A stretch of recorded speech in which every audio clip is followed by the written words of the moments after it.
The gelding screamed before Jackson Kane's boots hit the porch. 3 years of living alone had taught him to trust that horse more than memory, more than hope, more than the illusion that tomorrow might differ from the empty procession of yesterdays. He grabbed the Winchester from above the door, framed muscle memory from a life that felt like it belonged to someone else, and pushed into the February night. Snow fell in sheets, erasing the world beyond 10 feet.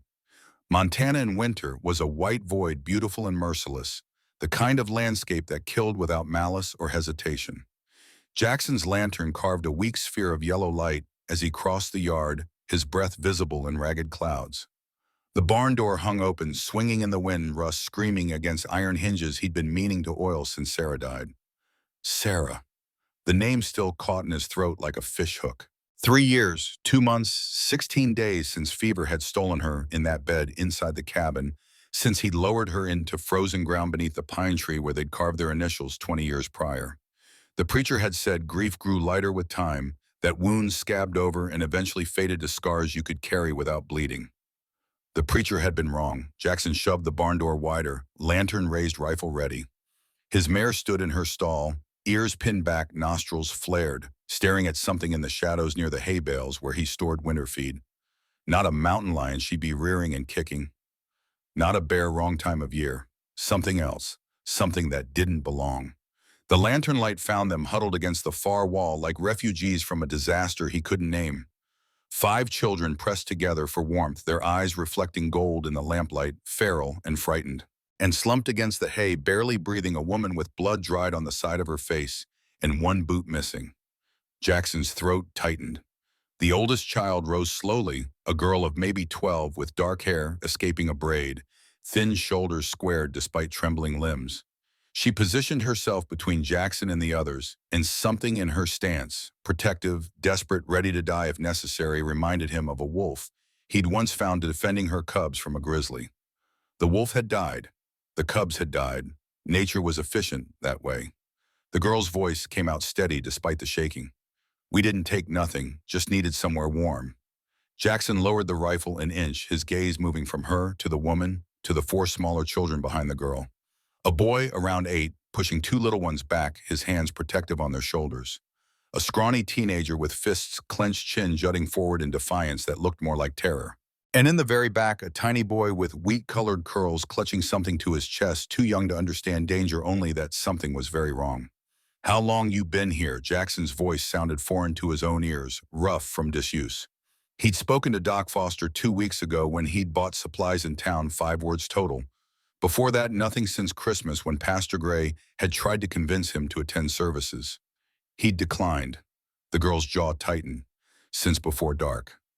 Jackson knelt beside the woman, setting the lantern down, keeping the rifle within reach. Up close, he could see her dress was torn at the hem, soaked through with melted snow. Her skin burned with fever beneath his palm when he touched her forehead, heat radiating through layers of grime and exhaustion. Blood matted her hair on one side, the wound shallow but ugly. Bruises ringed her wrists in the shape of fingers, purple and yellow, at least a week old. She needs to be inside. Jackson stood slowly, keeping his movements deliberate. She'll die out here before morning. We ain't going nowhere with you. The girl's composure cracked for half a second, fear flashing across her young face before the mask slammed back into place. We don't know you. The 80-year-old boy whispered something, tugging at the girl's sleeve. She shook him off hard, eyes never leaving Jackson. Ben shut it. Jackson had seen that look before in men who'd been beaten down by life, until trust became a luxury they couldn't afford, a risk they wouldn't take. Sarah used to volunteer at the orphan asylum in Billings before they'd moved to the ranch, and she'd come home with stories about children who'd been hurt so badly they'd forgotten how to accept kindness. He'd never understood it then. Now, standing in his barn with terrified children and a dying woman, he understood perfectly. Name's Jackson Kane. This is my land, my barn, my house, about 50 yards that way. There's a fire going and coffee on the stove. I got blankets and bread and a pot of stew that's been simmering since noon. He paused, choosing his next words carefully. I also buried my wife 3 winters back and haven't had a soul to share a meal with since. So you can stay here and freeze, or you can let me help. Either way, I ain't calling no sheriff, and I ain't asking for nothing in return. The barn fell silent except for wind rattling loose boards overhead. The woman's breathing was shallow, ragged, each exhale a whisper of mortality. The smallest child let out a thin whimper, not quite a cry, just an exhausted sound that seemed to drain what little strength the cold hadn't already stolen. The girl's shoulders dropped half an inch. Fine, but I'm watching you. I'd expect nothing less. Jackson gathered the woman into his arms. She weighed almost nothing, just bones and fever wrapped in wet cotton, and headed toward the cabin. The children followed in a ragged line, the girl bringing up the rear, her eyes boring into his back with the intensity of someone who'd learned surveillance was survival. The cabin wasn't much, 2 rooms separated by a doorway with no door, a stone fireplace Sarah had insisted on when they'd built the place a kitchen that hadn't been properly cleaned since her funeral. But it was warm, and right now warm was the difference between living and dying. Jackson laid the woman on his bed, the same bed where Sarah had taken her last breath, where he'd held her hand and watched the light leave her eyes and felt something inside himself shatter so completely he wasn't sure all the pieces still existed. Something tightened in his chest, old grief mixing with new purpose, but he pushed it down. There'd be time for that later. Always time for grief. It waited patient as winter. He turned to the girl who stood in the doorway like a soldier at her post. You. Get those wet clothes off the little ones. There's blankets in the chest by the fire. She hesitated, calculation flickering across her young face. What if now, girl? They're shaking like leaves. She moved. The other children watched Jackson with eyes too old for their faces as he examined the woman's wounds. The gash along her hairline wasn't deep but needed cleaning. The bruises on her wrists told a story he didn't want to twin.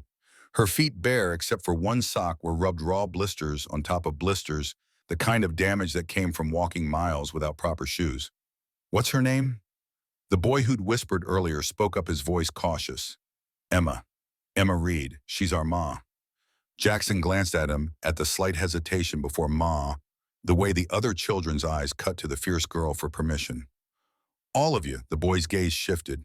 She takes care of us. That's what matters. Jackson understood. Blood didn't make a family any more than a ring made a marriage.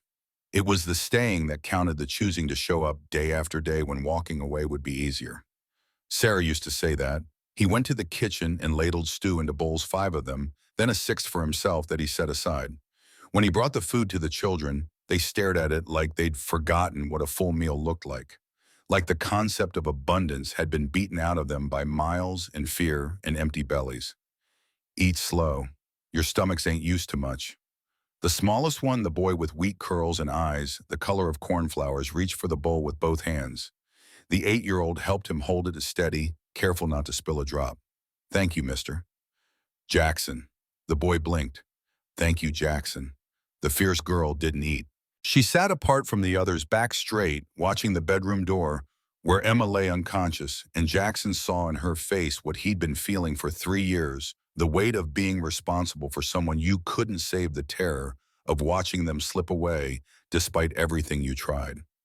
She'll wake, Jackson kept his voice low. The girl's eyes snapped to him. You don't know that. No, but I've seen worse pull through. She studied him. This man who'd emerged from a blizzard with a rifle and a lantern, and a grief so palpable, it felt like a 6th person in the room. You're not lying. It wasn't a question, but he answered anyway. I don't have the energy for lies anymore. Something shifted in her expression, not trust exactly, but maybe acknowledgement that they shared something. Exhaustion, desperation, the bone-deep weariness of people who'd run out of options and found themselves in a stranger's barn, begging for mercy. The man who did this. Jackson chose his words carefully. He following you. The girl's face went blank, practiced neutrality that came from years of hiding. What makes you think a man did it? Bruises on her wrists are shaped like fingers. Gash on her head came from something swung, not something fallen against. Jackson held her gaze. And you didn't ask if I meant a man. You asked what made me think it. Silence stretched between them, broken only by the fire crackling and the smallest boy slurping his stew. Finally, the girl spoke, her voice flat and hard as winter ground. His name's Victor Cross.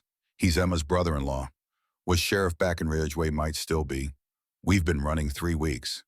Hard to know what's true anymore. Jackson absorbed this. A sheriff meant law, meant authority, meant men with badges who asked questions and didn't like answers that didn't fit their narrative. Sarah had always said the worst wolves wore sheep's clothing, that sometimes the people with the most power were the ones who abused it most. He got a claim on her. Says she owes his family money. Says she stole from them after Daniel died. The girl's voice hardened. Daniel was Emma's husband, Victor's brother, died in a mining accident 2 years back. Jackson waited.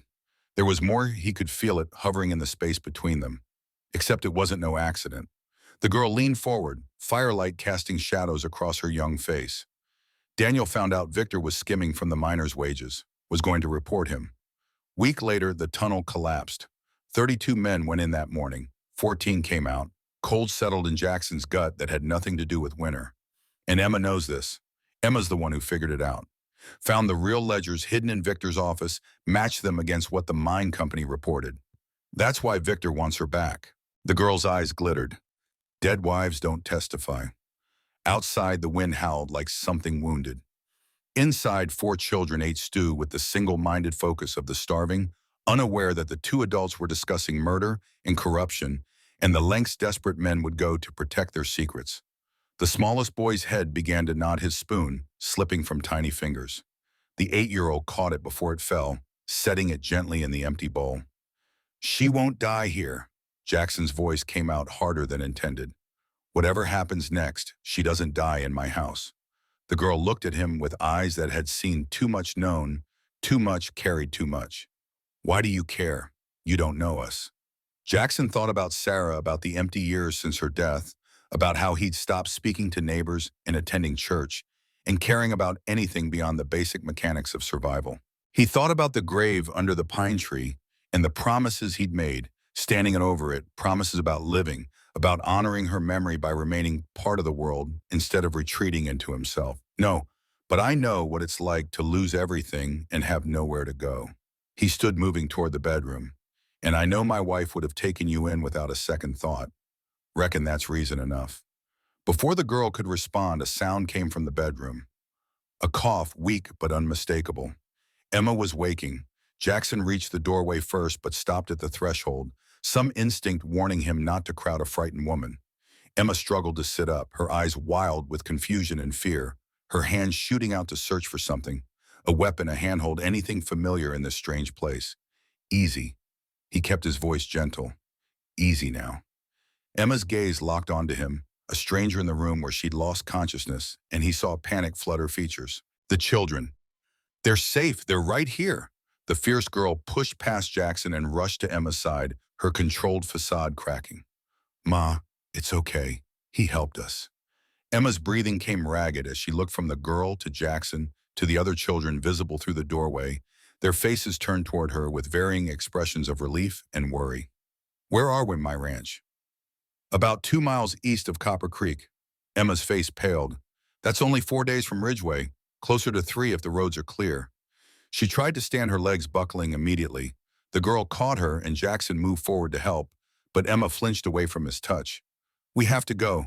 We can't stay here. He'll find us. There's a blizzard outside that'll kill you faster than any man. Jackson's voice cut through her panic. Whatever's chasing you can wait till morning. You don't understand. I understand enough. The girl told me about Victor Cross. Emma's eyes snapped to the girl. Annie, he needed to know, Ma, in case Victor comes. If Victor comes here, then I'll deal with Victor. Jackson said it simply the same way he'd say he'd mend a fence or check the horses, just another task in a long line of tasks that made up a life. Emma stared at him, and he could see her trying to reconcile his calm with her terror, trying to understand why this stranger would put himself between her and a man with a badge and a gun and nothing to lose. You don't know what he's capable of, and he don't know what I'm capable of. Reckon that makes us even. Something flickered across Emma's face, surprise maybe, or the ghost of hope she'd stopped allowing herself to feel. Why would you help us? Jackson considered the question. It was fair. A stranger with 5 children and a dangerous man hunting her wasn't anyone's idea of welcome company. He thought about Sarah, about the last conversation they'd had before the fever took her speech. How she'd squeezed his hand and whispered that kindness was the only thing worth doing that didn't cost nothing. He'd told her she was wrong about the bhakti, and she'd smiled and said she was right about the worth. My wife used to say that kindness was the only thing worth doing that didn't cost nothing. He met Emma's gaze. She was wrong about the key, but she was right about the worth. Emma's eyes glistened, but she blinked hard, refusing to let the tears fall. We'll leave at first light. You'll leave when you're able to walk without falling. Not before, I can't ask you to. You didn't ask. The cabin fell quiet. Through the doorway, the children had stopped eating to listen, their faces reflecting hope and fear in equal measure. The smallest boy, Tommy, spoke up, his voice thin and uncertain. Please, Ma, I'm tired of running. Emma's composure shattered. She pressed a hand to her mouth, shoulders shaking with silent sobs. Annie wrapped thin arms around her, and Jackson stepped back, giving them privacy he hadn't known they needed. He returned to the main room where the other children sat frozen. Your Ma's awake. She's going to be fine. Tommy tugged on Jackson's sleeve with one small hand. Is the bad man coming?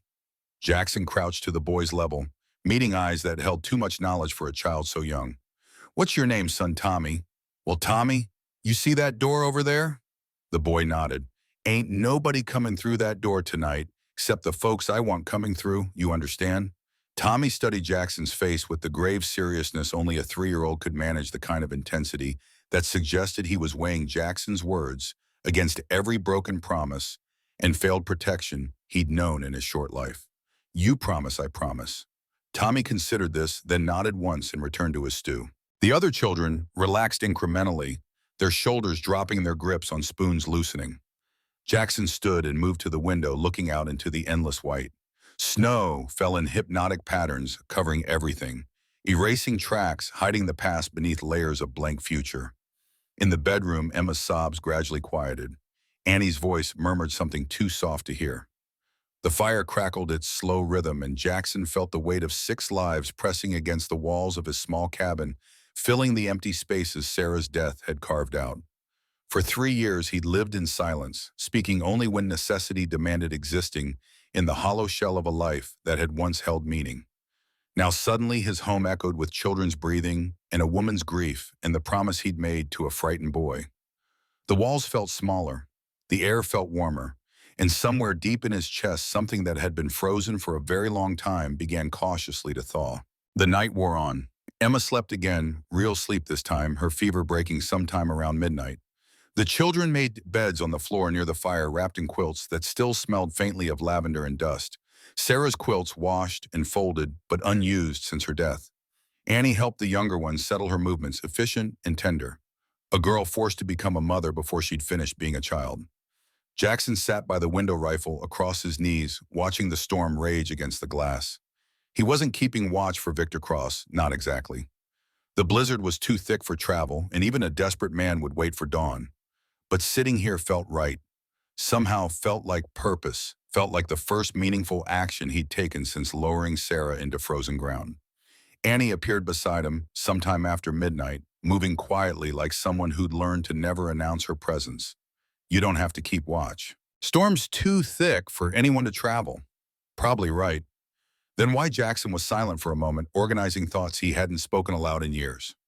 3 years ago, I watched my wife die in that bed. Fever took her in 3 days. I sat right here in this chair, and I couldn't do nothing but watch. Annie didn't speak, just stood there in the dark listening. After she passed, I stopped keeping watch. Jackson's voice roughened. Stopped caring if someone came through that door in the night. Stopped caring about much of anything, if I'm honest. He turned to look at her. Tonight I got 5 children and a woman who need protecting. For the first time in 3 years, I got something worth staying awake for.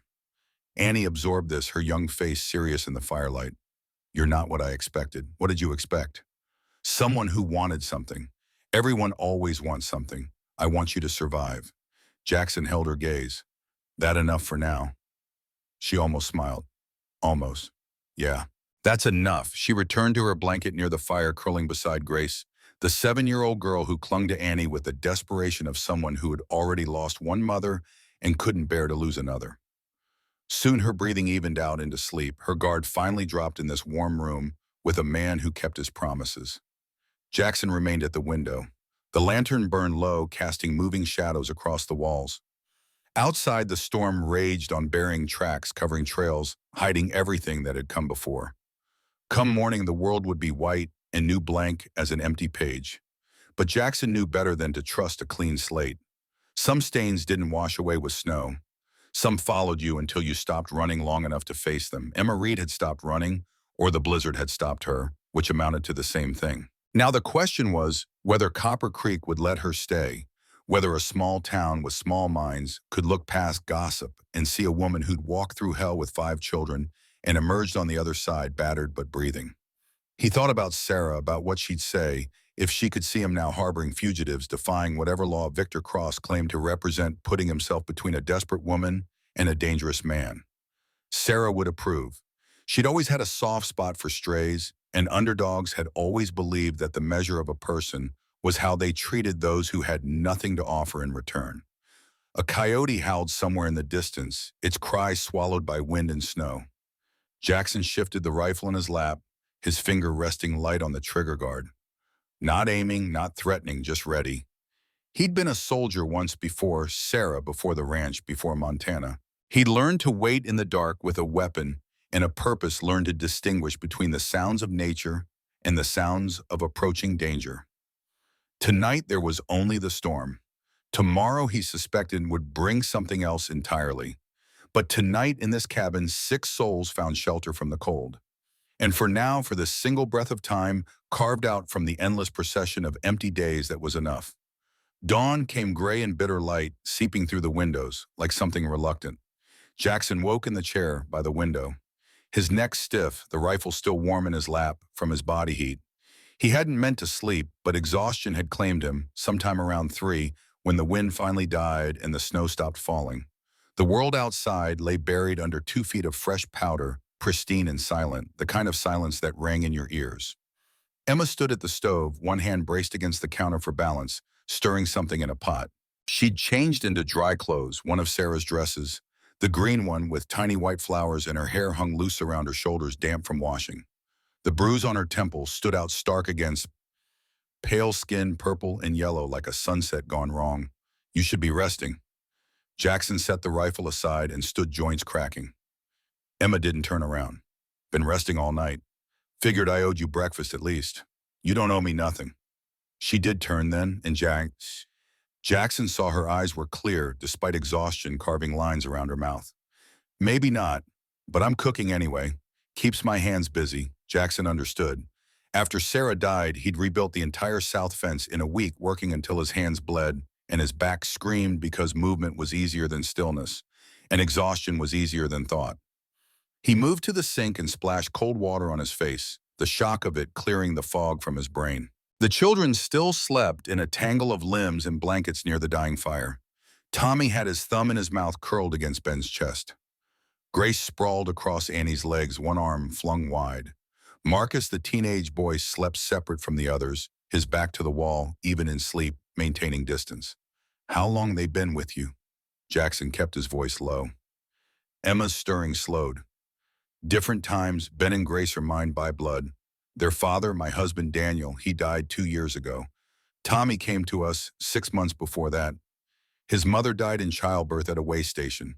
She begged me with her last breath to keep him safe. And the others, Annie, we found at a rail depot in Kansas. Her parents died of cholera, no other family willing to take her in. She was 10 years old, stealing bread because she hadn't eaten in 4 days. Emma's voice roughened. Marcus showed up at our door one night, beaten half to death by his stepfather. Said if I sent him back, the man would finish the job. Jackson poured coffee from the pot. Emma had somehow gotten started, the bitter smell cutting through the cabin's stale air. You could have turned them away. Most would have. I tried with Annie, told her the orphan asylum would find her a proper home, that I barely had enough to feed my own children. Emma's hands stilled on the wooden spoon. She looked at me with these eyes, old eyes, too old for a child, and said she'd rather starve free than eat in a cage. Something in her voice reminded me of myself at that age, after my own mother died and my father remarried a woman who saw me as an inconvenience. So you kept her. So I kept her. And then Marcus came, and then Victor started circling like a vulture, and I realized I'd built exactly the kind of family that made me vulnerable. 5 children depending on me, giving Victor leverage. She met Jackson's gaze. If he hurts them to get to me, that's on my conscience forever. Jackson thought about Sarah, about the baby they'd lost. 8 years into their marriage, a daughter born too early, too small, living only 3 hours before her lungs gave out. Sarah had blamed herself, convinced her body had failed their child. He'd held her while she sobbed and sworn it wasn't her fault, knowing she didn't believe him, knowing grief didn't respond to logic or love. Evil men hurt people because they're evil. Jackson's voice came out harder than he intended. Not because their victims gave them reason. You didn't make Victor into what he is. Emma's eyes glistened, but she blinked hard and turned back to the stove. Tell that to the part of me that keeps thinking if I just signed his papers, given him what he wanted, maybe we'd all still be safe in Ridgeway. Would you, though, or would he have found another reason, another excuse? She didn't answer, but her shoulders tightened, and Jackson knew she'd asked herself that question 1,000 times already. He moved to the window, looking out at the buried landscape. Smoke rose from chimneys in the distance, proof that Copper Creek existed beyond his self-imposed exile. He hadn't been to town in 3 weeks, hadn't spoken to anyone except Doc Foster during that supply run, and that conversation had consisted of grunts and nods. Sarah used to drag him into town every Sunday for services, then coffee at Martha Jenkins' house, then gossip and small talk that made him want to crawl out of his skin. But Sarah had loved it, loved being part of something bigger than their isolated ranch, loved knowing her neighbors and being known in return. After she died, the town had tried to fold him into its embrace, casseroles and condolences, offers of help and company. He didn't want.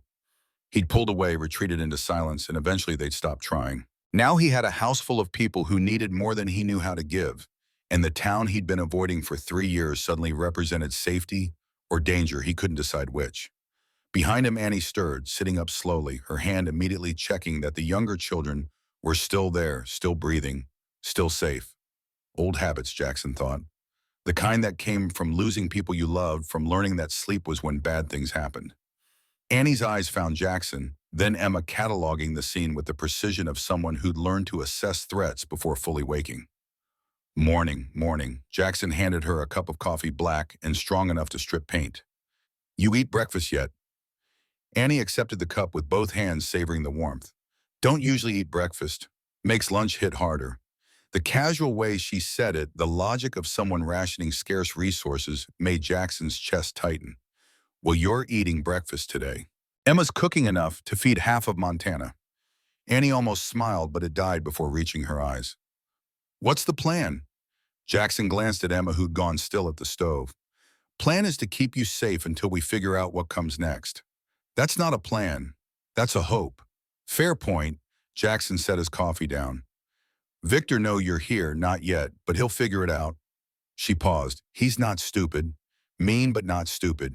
He'll check every ranch within 20 miles of Ridgeway, question every person we might have talked to. How long until he reaches Copper Creek? Annie's face closed down, calculation flickering behind her eyes. If the roads are clear, 3 days, maybe 4 if he's being thorough, then we got 3 days to prepare. Prepare how? Annie's voice sharpened. You can't fight him. He's got a badge, got deputies, got the law on his side. People listen to sheriffs. People don't listen to... She hesitated, to women running with stolen children. Jackson felt his jaw tighten. You're not stolen, and badges don't make men righteous. Try telling that to a judge. Before Jackson could respond, Grace woke with a soft cry, sitting bolt upright, her eyes unfocused and frightened. Emma moved immediately, kneeling beside her, voice gentle. Shh, baby. You're safe. Just a dream. Grace blinked recognition, flooding her young face, and she threw herself into Emma's arms, sobbing. The bad men were chasing us again. They had guns and fire and... Just a dream, Grace. Emma rocked her slowly, one hand stroking the girl's hair. We're not running anymore. We're staying here with Mr. Kane until it's safe. Grace pulled back, tears streaming down her cheeks. But it's never safe. Every time you say we're safe, we have to run again. The raw truth of it hung in the air, and Jackson saw Emma's face crumple before she caught herself smoothing her expression back into something resembling confidence. This time is different, sweetheart. How Emma's eyes found Jackson's across the room, and he saw the question there, the desperate hope that he might have an answer she could believe in, because Mr. Kane is going to help us. And this time we're not alone. Grace turned to look at Jackson, her tear-stained face grave and assessing. You promised. Jackson crouched down to her level, remembering Tommy's question last night, remembering what it meant to make promises to children who'd been failed by every adult in their lives. I promise I'll do everything in my power to keep you safe. That's all anyone can promise, but I mean it with everything I got. Grace studied his face for a long moment, then nodded slowly and turned back to Emma. Okay, I believe him. Something in Jackson's chest cracked open at that this small girl's willingness to trust again, despite everything she'd endured. Sarah would have loved these children, would have gathered them close and found ways to make them laugh, to help them remember they were still allowed to be children despite the darkness they'd seen. Sarah. The memory hit him suddenly visceral and unwelcome. 3 years ago, February, like now, snow falling in sheets while he held her hand and watched her die. She'd woken that morning complaining of a headache. Nothing serious, just one of those nuisances that came with winter and close quarters. By noon, she had a fever. By evening, she couldn't keep down water. Doc Foster had ridden out through a storm worse than last night's, his face grim as he examined her, and Jackson had known from the doctor's expression what the verdict would be even before he heard the words. Pneumonia, maybe, or influenza. Hard to say. Sometimes the sickness came on fast like this, burning through a body before medicine could take hold. Foster had done what he could: cold compress his broth when she could stomach it, prayers when medicine failed. Sarah had fought for 3 days. Jackson had sat exactly where he'd sat last night, watching her fade by increments, helpless rage building in his chest, because he could break horses and mend fences and survive Montana winters, but he couldn't save the one person who mattered. On the third night, she'd woken lucid for the first time in days. Her hand had found his, weak but insistent. Jackson, I'm here. His throat had been too tight for more words. Don't let this make you hard. Her voice barely a whisper. Don't let losing me turn you into stone. He'd promised, knowing even then it was a promise he'd break. After she died, after he'd buried her under that pine tree and carved her name into wood, he'd pulled away from everyone and everything, building walls that kept grief in and life out. Until last night, when 5 children and a desperate woman had stumbled into his barn and reminded him that walls kept out pain, but also purpose, also meaning, also every reason a person had for drawing breath. Jackson. Emma's voice pulled him back to the present. She stood close now, Grace on her hip, concern etched across her features. You all right? Just remembering. Jackson straightened, shaking off the past. Your husband, Daniel. What was he like? Emma's expression softened and hardened simultaneously.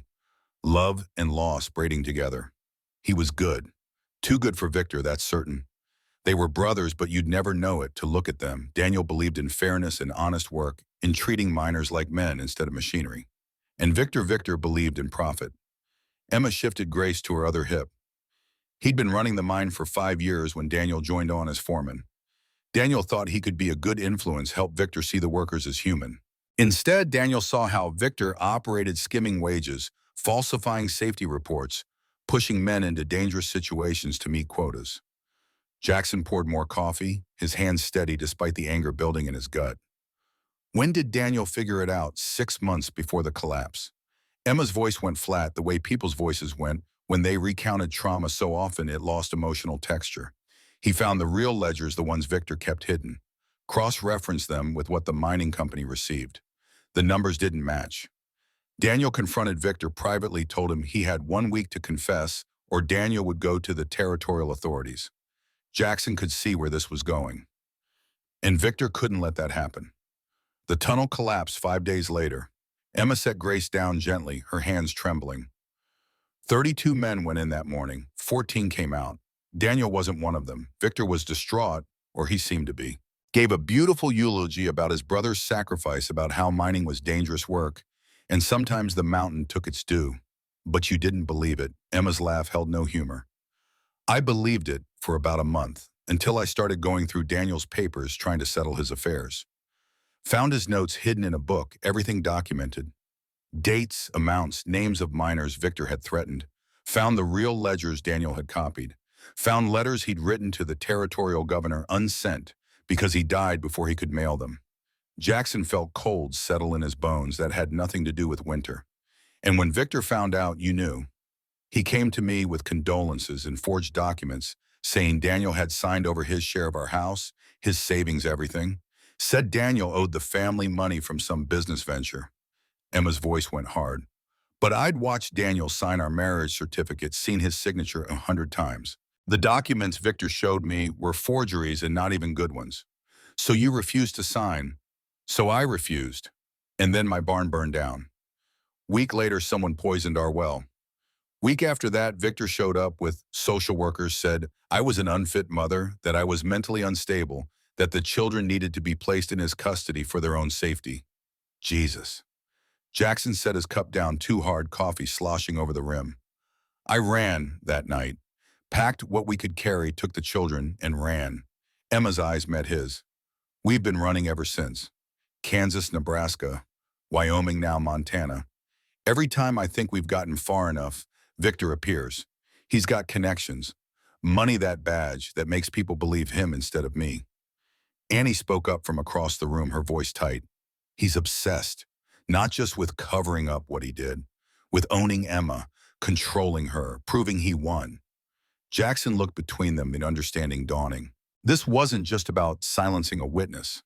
This was about power, about a man who couldn't tolerate defiance, who saw Emma's refusal as a personal insult that needed punishing. The cabin door rattled suddenly, a sharp knock that made everyone jump. Annie moved instantly, positioning herself between the door and the younger children. Emma's face went white. Jackson grabbed the rifle and approached slowly, thumb on the hammer. Through the window, he could see two figures on horseback, familiar shapes despite the years. He lowered the rifle and opened the door. Pastor Nathan Gray stood on the porch, his breath misting in cold air, Doc Foster beside him with medical bags slung over his shoulder. Jackson, Nathan said, removing his hat. Been meaning to come by. Heard you had company. Word travels fast. Doc Foster gestured toward the barn. Martha Jenkins came into town yesterday saying she saw children's clothes hanging on your fence. Caused quite a stir at the general store. Jackson glanced back at the cabin, at Emma frozen by the stove, at Annie's protective stance, at the children watching with fearful eyes. Reckon it would. Nathan's gaze moved past Jackson, taking in the scene with the practiced assessment of someone who'd been tending a flock for 30 years. Mind if we come in colder than a well-digger's backside out here? Jackson considered his options. Sending them away would only fuel gossip. Better to face this head-on, control the narrative before it controlled them. Wipe your feet. Inside, Emma had gathered the children behind her like a mother bear with cubs. Annie stood slightly apart, chin lifted in that defiant way Jackson recognized. Pastor Gray stopped just inside the door, his expression carefully neutral. Ma'am, I'm Pastor Nathan Gray from Copper Creek Community Church. This here's Dr. Samuel Foster. Emma nodded but didn't speak, every muscle in her body radiating tension. Doc Foster set his bags down slowly, movements deliberate and unthreatening. Heard there might be some folks here needing medical attention. Thought I'd offer my services. We're fine. Emma's voice came out harder than necessary. Grace piped up from behind her mother's skirt, her child's honesty cutting through adult pretense. Mama had a fever and her head was bleeding. Mr. Kane fixed it. Emma's face flushed, but Doc Foster just smiled gently. Mind if I take a look anyway, ma'am? Just to be sure nothing is festering. Infections got a way of sneaking up on folks. Emma hesitated, her eyes finding Jackson's across the room. He gave a slight nod. She exhaled slowly. Fine, but the children stay with me. Wouldn't have it any other way. While the doctor examined Emma's wounds with gentle efficiency, Pastor Gray settled into a chair near the fire, accepting the coffee Jackson offered. The town's talking, Nathan said quietly. Town's always talking. They're saying you've taken up with a stranger, a woman traveling with 5 children who don't all look related to each other or to her. Nathan paused. They're saying you've lost your mind with grief. Jackson sat across from him, his jaw tight. And what are you saying? Nathan was quiet for a moment, studying Jackson's face with the intensity of someone who'd known him for years, who'd performed his wedding and presided over Sarah's funeral and watched him disappear into himself in the aftermath. I'm saying that in the 3 years since Sarah passed, I've watched you bury yourself while still breathing. Stopped coming to church. Stopped coming to town unless you had no choice. I've buried a lot of men in my time, Jackson, but watching you bury yourself alive, that was harder than most funerals. I didn't ask for your concern. No, you didn't ask for much of anything. That was the problem. Nathan leaned forward. Now I come out here expecting to find some sordid situation. Maybe a woman taking advantage of your loneliness, and instead I find children playing in your yard and real life happening in this cabin for the first time in 3 years. Jackson said nothing, but something in his chest tightened. I'm not here to judge, Nathan continued. I'm here to understand, and maybe to warn you. Warn me about what? There's been a man in town. Arrived 2 days ago. Big fellow badge on his chest asking questions about a woman traveling with children. Nathan's expression grew serious. Says she's wanted for theft and abandonment of family obligations. Says he's got legal papers to take her into custody. Across the room, Emma had gone rigid. Doc Foster paused in his examination, looking between them.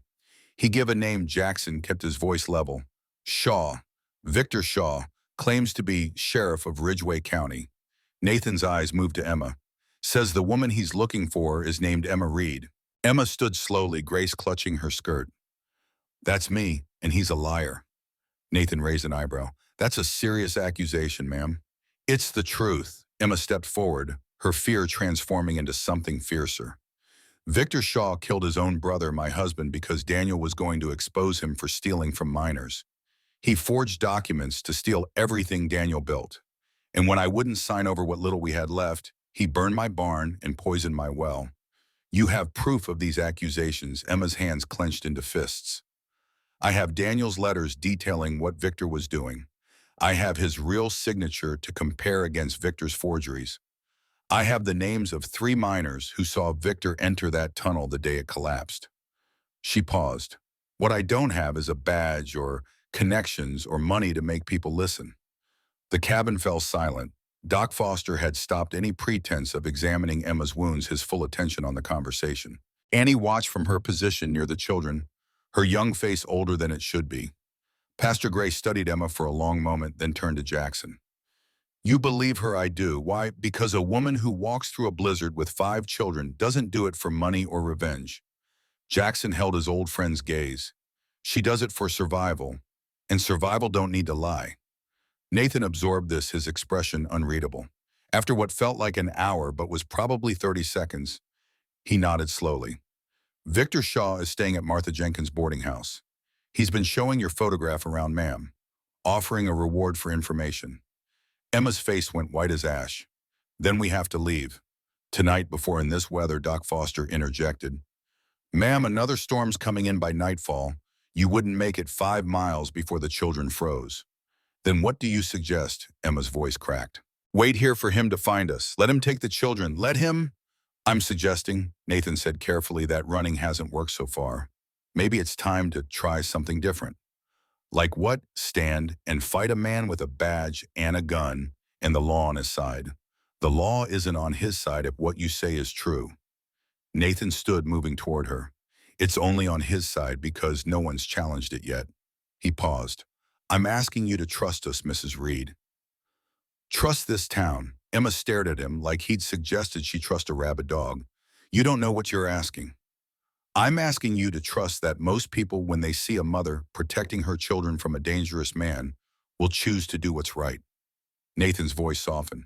I've spent 20 years shepherding these folks. They gossip, they judge, but when it matters, when someone truly needs them, most of them find a way to be decent. Most isn't all. No, but most is enough. Emma looked at her children huddled together near the fire. Grace's face showed fear. Ben's showed confusion.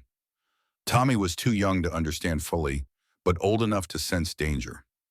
Marcus stood with his fists clenched, ready to fight or flee. And Annie's face held skepticism, worn smooth by experience, the look of someone who'd been promised safety before and found only betrayal. What would trusting you look like? Emma finally asked. Nathan exchanged a glance with Doc Foster. There's a church social this Sunday. The whole town attends. It would be a chance for folks to meet you properly, see you and the children as people instead of rumors. You want me to walk into a room full of strangers who've been hearing lies about me. I want to give you a chance to tell your truth before Victor controls the narrative. Nathan's voice grew earnest. He can flash his badge and spin his stories, but he can't control what people see with their own eyes. Give them something to see, Mrs. Reed, Emma turned to Jackson, her expression raw and uncertain. What do you think? He'd been quiet through the exchange, letting the conversation unfold, but now all eyes were on him, and he had to choose: encourage her to run again, to keep fleeing until they ran out of places to hide, or convince her to stand and face the fire. I think Pastor Gray is right about one thing. Jackson's voice came out rougher than intended. Running hasn't worked. You've been running for weeks, and Victor's still 2 days behind you. Another few weeks, and he'll be 1 day behind, then hours, then right behind you, with nowhere left to go. So you think I should stay and fight? I think you should stay and stand. There's a difference. He moved closer, lowering his voice. Fighting is what Victor wants. He's got the guns and the badge and the muscle to win a fight. But standing, making people see you know you care about you, that's something he can't beat with bullets. Emma's eyes searched his face. And if it doesn't work, if the town sides with him, then we'll figure something else out. But at least we'll have tried. Emma repeated the words slowly. You keep saying that. I know what I said. Something passed between them, an understanding that went deeper than words, a recognition that they were both people who'd lost everything and found themselves somehow improbably in each other's orbit. Jackson saw the moment Emma made her decision, saw her spine straighten and her jaw set. She turned back to Pastor Gray. Sunday. We'll be there. Nathan's face relaxed into something like relief. I'll prepare the congregation. Doc, you'll vouch for what you've seen here today? Foster nodded, a mother with 5 children recovering from injury under the protection of a good man. I'll vouch for that and more. Then we have 3 days to get ready. Nathan retrieved his hat from the table. Mrs. Reed, I don't know what brought you to Copper Creek, but I believe there's a reason you ended up here. Sometimes the Lord works through blizzards and barns and stubborn ranchers. For the first time since the men arrived, Emma almost smiled. I hope you're right, Pastor. So do I, ma'am. So do I. After they left, the cabin felt smaller somehow, the weight of what had been decided pressing against the walls. Annie approached Emma with fire in her eyes. You can't be serious. A church social. With all those people staring at us, judging us, with Victor probably waiting right outside. It's a chance, Annie. The first real chance we've had since we left Ridgeway. It's a trap, Annie's voice cracked. That preacher doesn't know you. He doesn't care. He just wants to feel good about himself helping the poor widow and her orphan children. That's enough. No, it's not enough. Nothing is ever enough. Annie's composure shattered. We had a chance in Silver Falls and it fell apart. We had a chance in Dusty Creek and it fell apart. Every time someone says, trust me, it falls apart, and we end up running again with nothing but the clothes on our backs. Emma reached for her, but Annie pulled away. I'm not a fool, Ma. I see how you look at him. She gestured toward Jackson. You want this to work because you want to stop running, because you want— What do I want, Annie? A home, Annie's voice broke. A husband. Someone to take care of you so you don't have to be strong every single second of every single day. Emma's face crumpled. For a moment, she looked as young and vulnerable as any of the children. Is that so wrong? She whispered. Is it so wrong to want to rest? Annie's anger faltered. No, it's not wrong. It's just, I don't want to see you hurt again. I don't want to see any of us hurt again. Emma gathered Annie into her arms, holding tight even as the girl resisted, then slowly, incrementally relaxed into the embrace. I know, sweetheart. I know. But we can't live our whole lives afraid. At some point, we have to take a chance on something, on someone. And you think he's worth the chance? Elijah. Emma pulled back, holding Annie at arm's length.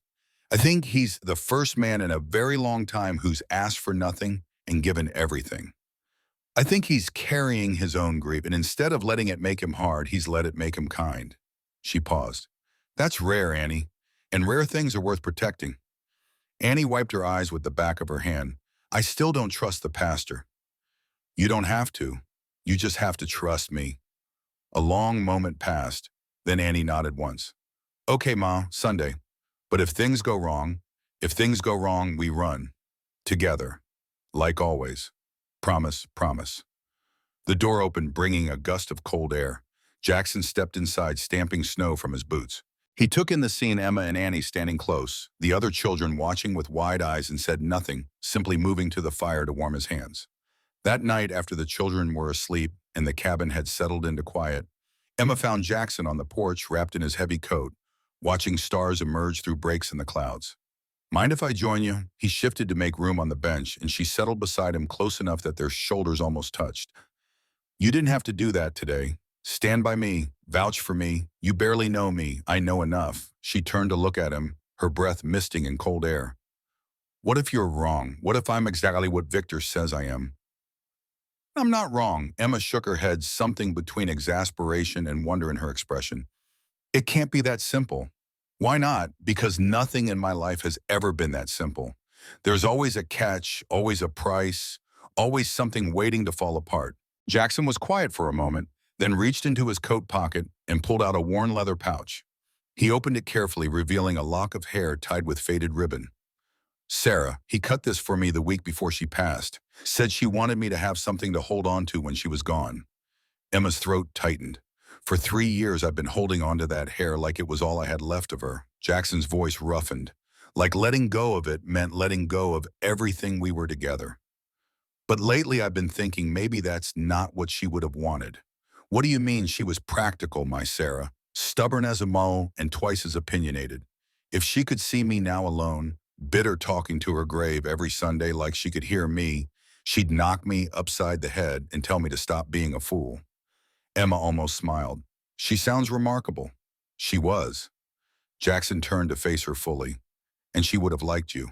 Would have loved you for how you protect those children, how you give them the last of your food and the warmest spot by the fire.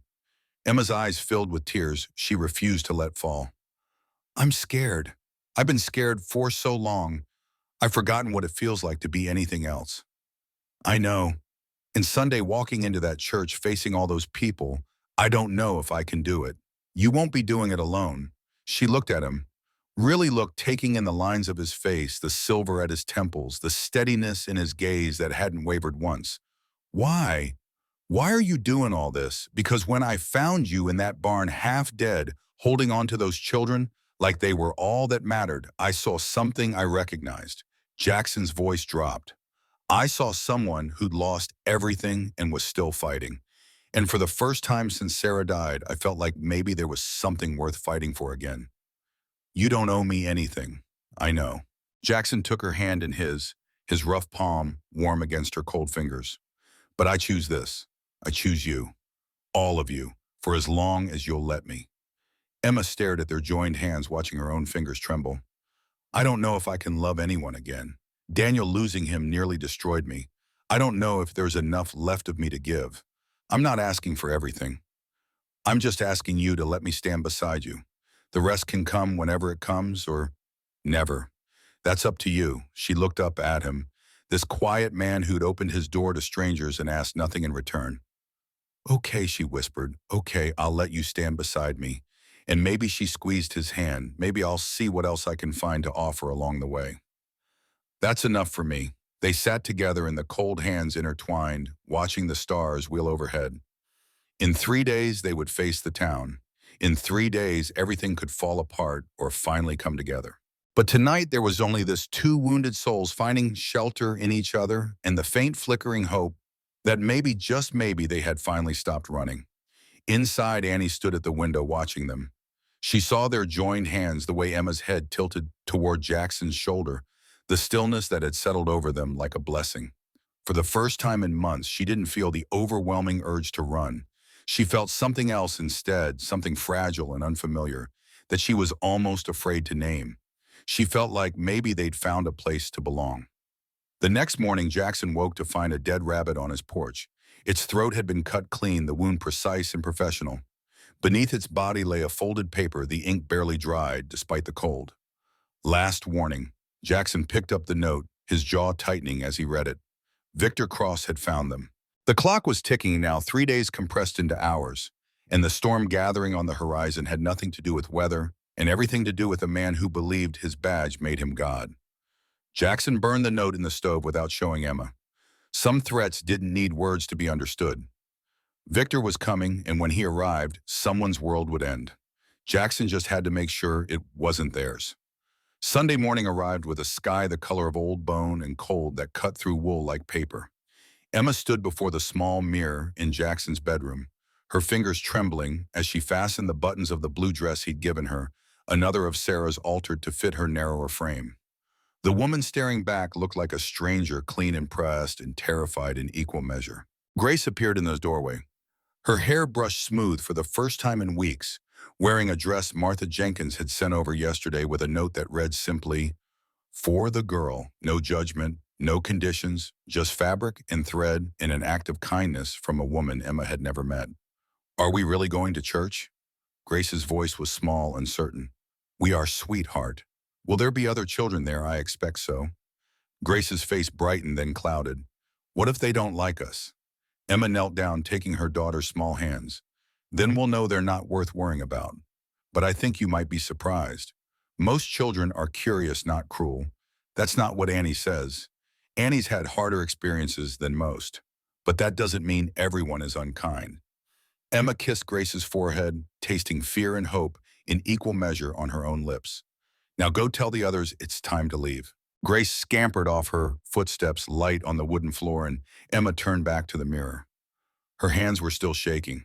3 days since Pastor Gray's visit, 3 days of preparation that felt like 3 years, and now the moment had arrived, and she wanted nothing more than to run to grab the children and disappear into the wilderness, where Victor's reach couldn't find them. "You look beautiful." She spun to find Jackson in the doorway, dressed in his Sunday best, a dark coat that had seen better days, but was brushed clean, a white shirt buttoned to the collar. He held his hat in his hands, turning it slowly by the brim, and something in his eyes made her breath catch. "I look terrified." "Those ain't mutually exclusive," despite everything she almost smiled. "Is the wagon ready?" "Been ready since dawn. Children are loaded up and wrapped in every blanket we own." He stepped closer, his voice dropping. "You don't have to do this. We can turn around right now. Tell Pastor Gray we changed our minds. And then what, hide here forever waiting for Victor to find us? There are worse fates than hiding with people who care about you." Emma reached out and touched his face, her palm against his weathered cheek. "You've given me so much already. A roof, safety, hope. I won't repay that by turning you into a fugitive. If we're going to face this, we face it proper." Jackson covered her hand with his own. Together, together. The ride to Copper Creek took nearly an hour, the wagon wheels cutting through snow that had crusted over in the night cold. Emma sat in the back with the children, Tommy curled in her lap, Grace pressed against her side. Ben and Marcus sat stiff and silent, their eyes scanning the tree line like they expected trouble to emerge at any moment. Annie sat up front beside Jackson, her jaw set, her hands folded tight in her lap. "You ever been to a church social?" Jackson's voice was casual, but Emma could hear the effort behind it. Annie was quiet for a moment. "Once. Before my folks died. Remember anything about it? I remember there was apple, I think, and someone played fiddle, and my pa danced with my ma in the corner where they thought no one could see." Her voice softened. She was laughing. "I remember that most, the sound of her laugh." Jackson nodded slowly. "My Sarah loved to dance. Said I had 2 left feet in the rhythm of a fence post, but she dragged me onto the floor anyway. Said it wasn't about being good. It was about being together. Do you miss her?" Annie's question came out barely a whisper. Every day, every day. Does it ever stop hurting?" "It changes. The sharp edges wear down, become something you can carry instead of something that cuts. But it never disappears entirely."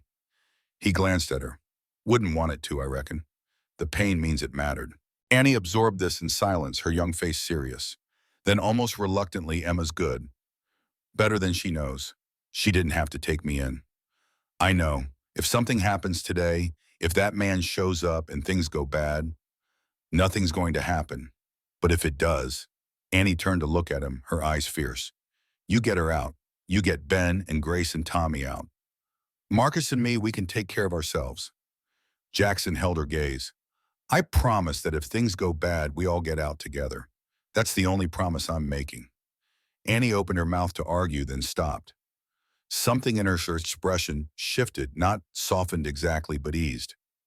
"You really mean that, don't you, the together part?" "I don't say things I don't mean. Haven't got the energy for it." For the first time since he'd met her, Annie's lips curved into something that might have been a smile. "Emma was right about you. You're not like the others." "What others?" "All of them. Every man who ever looked at her and saw something to use instead of someone to protect." They reached Copper Creek just as the church bells began to ring. The town was small, a main street lined with wooden buildings, a general store, a blacksmith shop, a boarding house with a sign that creaked in the wind. People milled about on the church steps, their breath rising in white clouds as they greeted neighbors and stamped warmth into their feet. And every single one of them turned to stare as Jackson's wagon rolled into view. Emma felt the weight of their gazes like a physical thing pressing against her chest, stealing her breath.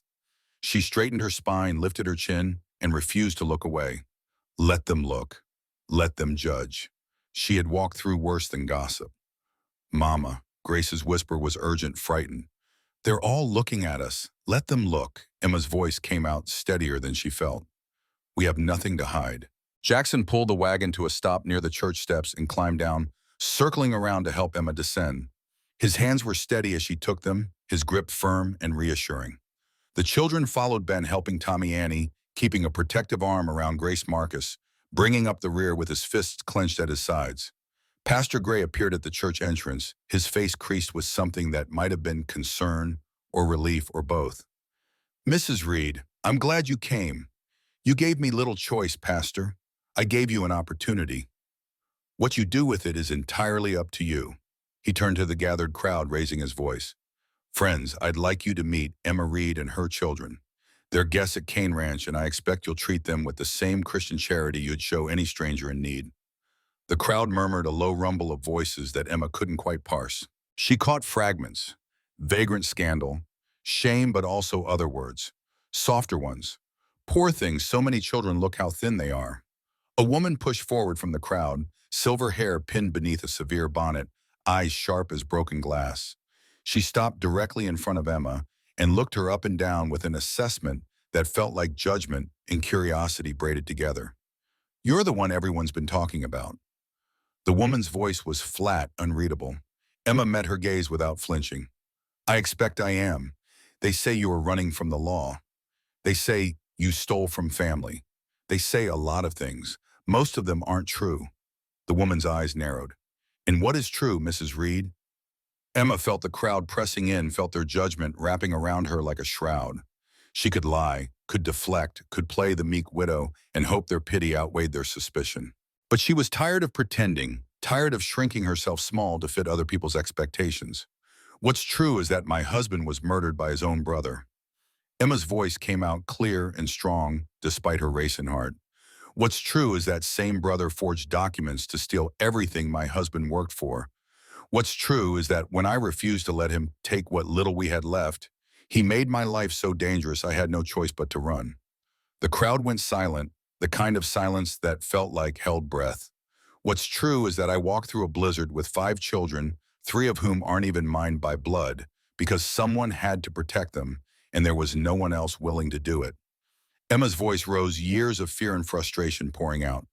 What's true is that Jackson Kane opened his door to us when we had nowhere else to go, and he asked for nothing in return. She looked around at the gathered faces, some hostile, some curious, some touched with something that might have been compassion. I'm not asking you to like me. I'm not asking you to trust me. I'm only asking you to see us as people trying to survive in a world that hasn't made it easy. The woman stared at Emma for a long moment, and Emma prepared herself for rejection, for the crowd to turn away, for this gamble to fail, as spectacularly as every other attempt at finding sanctuary. But then the woman's face shifted, something like respect flickering across her features. That took courage, Mrs. Reed. The woman's voice softened almost imperceptibly. I've seen grown men buckle under less scrutiny. I don't have the luxury of buckling, ma'am. I have children depending on me. Something shifted in the woman's expression, some calculation being made behind those sharp eyes. Call me Martha, and welcome to Copper Creek. She turned and walked into the church without another word, and slowly, hesitantly, others began to follow. Jackson appeared at Emma's side. That was something. That was terrifying. Same thing sometimes. He offered his arm. Shall we? Emmy took a breath, then another, looking down at her children. Grace's hopeful face, Ben's worried frown, Annie's guarded eyes, Marcus's defensive stance, Tommy's innocent confusion. They were watching her, waiting to see if she would falter, if this would be another place they'd have to flee from. Yes, let's go. The church interior was warm with body heat and candle flame. Pews lined both sides of a narrow aisle, and at the front, Pastor Gray stood behind a simple wooden pulpit. The congregation settled in their whispers, gradually fading to silence as the service began. Emma sat in the back pew with the children, Jackson solid and steady beside her. She tried to focus on the pastor's words, something about mercy, about welcoming strangers, about the better angels of human nature, but her attention kept drifting to the faces around her. Some were openly hostile. A woman in the third row kept turning to glare, her lips pressed thin with disapproval. A man near the front shook his head slowly each time the pastor mentioned compassion, as if the very concept offended him. But others were different. Doc Foster caught her eye and nodded reassuringly. A young mother with a toddler on her lap offered a tentative smile. An elderly man in overalls studied the children with something that looked almost like tenderness. Then the church door opened. Cold air rushed in, cutting through the warmth like a blade, and every head turned toward the entrance. Emma's blood turned to ice in her veins, her hand instinctively reaching for Tommy, pulling him closer. Victor Cross stood in the doorway. He was bigger than Emma remembered, broader through the shoulders, his presence filling the entrance like a wall. His badge glinted on his chest, catching the candlelight, and his coat hung open to reveal the gun at his hip. He removed his hat slowly, deliberately, his eyes scanning the congregation until they found her. His smile was a blade. Well, isn't this a touching scene? Beside Emma, Jackson tensed, his hand moving toward his side where a gun would normally rest. But he'd left it in the wagon, had refused to bring a weapon into church, and now Emma could see the regret flickering across his face. Pastor Gray stepped down from the pulpit, his voice firm. "Sheriff Cross, this is a house of worship, and I'm a man of the law, Pastor." Victor's voice carried through the silent church, smooth as oil, dangerous as poison. The two don't have to be mutually exclusive. He walked slowly down the aisle, his boots heavy on the wooden floor, each step measured and deliberate. Emma felt her breath coming faster, felt panic rising in her throat like bile. Around her, the children pressed closer. Annie's hand finding hers, Ben wrapping his arms around Tommy, Grace burying her face in Emma's side. "I've been looking for Mrs. Reed here for quite some time." Victor stopped a few feet from their pew, his gaze never leaving Emma's face. "She's wanted in Ridgeway for theft and abandonment of family obligations." He paused, letting the words settle over the congregation like snow. "Now I can do this the easy way or the hard way. You can come with me peacefully, let the proper authorities sort this out." "Those are lies." Emma's voice came out steadier than she felt, years of fear transforming into something harder, something that tasted like rage. "That's for a court to decide, isn't it?" Victor's smile widened. "Now I have papers, I have authority, I have the legal right to take this woman into custody." Jackson rose to his feet, placing himself between Victor and Emma. "Or what? You'll drag her out of church in front of all these witnesses. I'll do what the law requires, Mr. Kane." Victor's gaze shifted to Jackson, assessing, calculating. "I have the badge, I have the authority, and who might you be to her husband, guardian? Or just some lonely fool she's using until she moves on to the next mark?" Emma felt rage flood through her, hot and cleansing. She stood pushing past Jackson, facing Victor with every ounce of strength she had left. "You want to talk about authority? Let's talk about how you used yours, how you stole from minors, how you falsified safety reports, how you murdered your own brother because he was going to expose you." Gasps rippled through the congregation, shock registering on face after face. Victor's expression hardened, the mask of civility cracking. "Careful, Emma. Slander's a serious offense. It's not slander if it's true. You killed Daniel, your own blood. You collapsed that tunnel knowing he was inside, knowing 32 men were inside, because you couldn't let him tell the truth about what you'd been doing. You have proof of these accusations." Victor's voice dropped, became something dangerous. "I have Daniel's letters. I have his real signature to compare against your forgeries. I have the names of miners who saw you enter that tunnel the day it collapsed." Emma stepped closer, her fear burning away in the face of fury she'd been carrying for 2 years. "You have Thomas's blood on your hands, and you've been chasing me because dead wives don't testify." The church erupted in whispers, people turning to their neighbors, shock and confusion spreading through the pews like wildfire. Victor's mask slipped completely, and for a moment Emma saw the rage beneath the cold calculation, the absolute certainty that he deserved to take what he wanted and destroy anyone who stood in his way. Then Victor spoke, and his voice was quiet, intimate, meant only for Emma's ears, but carrying in the shocked silence. Do you remember what I told you the night Daniel died, when I came to your house with condolences and flowers? Emma felt her knees weaken, memory flooding back. Victor standing on her porch, his face a mask of grief, his words soft and sympathetic, while his eyes held something else entirely. I told you I'd always take care of you, that Daniel would have wanted that. Victor took another step closer. I told you that you and we could honor his memory together, make something good come from tragedy. The congregation didn't understand, couldn't see what Emma saw in his face, the obsession, the possessiveness, the twisted belief that he had some claim on her, some right to her body and her life and her future. And you know what you said to me? Victor's voice turned bitter. You said you'd rather die alone than accept help from me. Said you'd rather starve in the street than let me into your house. Do you remember that, Emma? Because you killed him, Emma's voice broke. Because I knew what you'd done. Victor's hand moved to his gun, and several people in the congregation gasped. Jackson tensed, ready to move, but Emma held up a hand. Go ahead. Emma's voice came out clear despite the tears streaming down her face. Shoot me right here, right now, and prove everything I've been saying about you. Show all these people exactly what kind of man wears that badge. The moment stretched thin as wire, ready to snap. Victor's finger rested on the grip of his gun, his chest rising and falling with rapid breaths. The entire church held its breath, waiting to see if this would end in blood, in gunfire, or something else entirely. Then Martha Jenkins stood up from her pew in the third row, her voice cut through the tension like a bell. Sheriff Cross, I knew your brother. Victor's gaze snapped to her, confusion flickering across his face. Ma'am, Daniel Cross. Martha walked forward slowly, her cane tapping against the wooden floor. He came to my boarding house 6 months before he died. Said he needed a place to think away from the mine, away from his brother. Said he had evidence of corruption he was planning to report. The congregation stirred, whispers rising again. He showed me the ledgers. Martha continued, her voice steady and clear. Showed me the real numbers versus what was being reported. Showed me the safety violations that had been covered up. She paused. He asked me to hold on to copies, said if anything happened to him, I should give them to the territorial authorities. Victor's face had gone white. You're lying. I'm a 72-year-old widow with a boarding house and a reputation for honesty that's lasted 50 years in this town. Martha's eyes were hard as flint. Why would I lie? Because she, Victor gestured at Emma, because she's gotten to you somehow, poisoned you against me. She showed up 3 days ago half dead in a blizzard. Martha's voice rose. I've had those documents for 2 years, Sheriff, locked in my safe waiting for the right moment.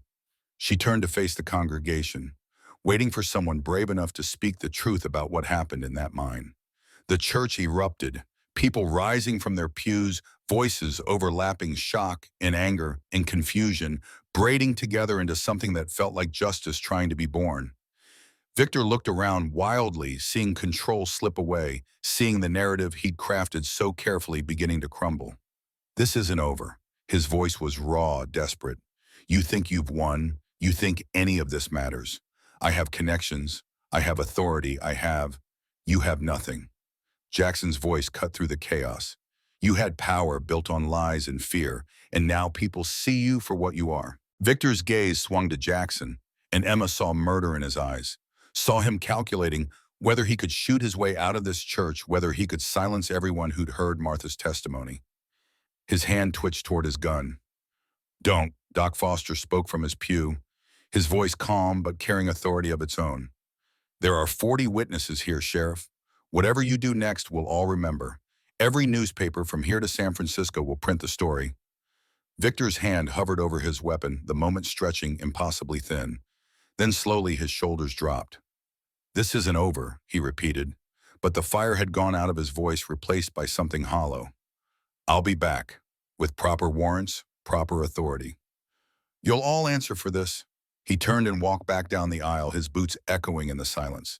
At the doorway he paused and looked back at Emma. I loved my brother. His voice cracked. Whatever you think of me, I loved him. Then why did you kill him? Emma's question was simple, devastating. Victor had no answer. He left the door slamming shut behind him and the church exploded into conversation. Emma's knees gave out. Jackson caught her before she hit the ground, sweeping her up as the congregation gasped and surged forward. "Doc, she's fainted. Bring her to the vestry." Foster pushed through the crowd. "Everyone back. Give her air. Give her space." Emma tried to protest, tried to say she was fine, but her voice wouldn't cooperate. The edges of her vision blurred, sounds fading to a distant hum. She felt Jackson's arms around her, heard his voice murmuring reassurances she couldn't quite make out. The last thing she saw before darkness took her was Annie's face, fierce and afraid and proud all at once. "You did it, Ma." Her voice seemed to come from very far away. "You did it." Then everything went quiet. When Emma woke, she was lying on a narrow cot in a small room, afternoon light filtering through a single window.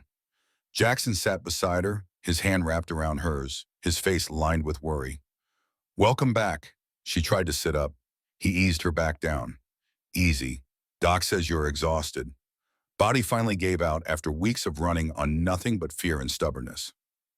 "The children are fine." Martha Jenkins took them to her house for lunch. They're being fed more pie than any child should reasonably consume. A ghost of a smile touched his lips. "Annie's probably suspicious of the kindness, but Grace is in heaven." Emma almost laughed, but it came out as a sob instead. "Hey," Jackson's voice softened. "Hey, it's all right. You did something incredible today. You stood up to him. You got people to listen. And now he's going to come back angrier than before. Probably. But he'll be coming back against a town that's watching a town that's asking questions." Jackson squeezed her hand. "That's different than coming back against a woman alone."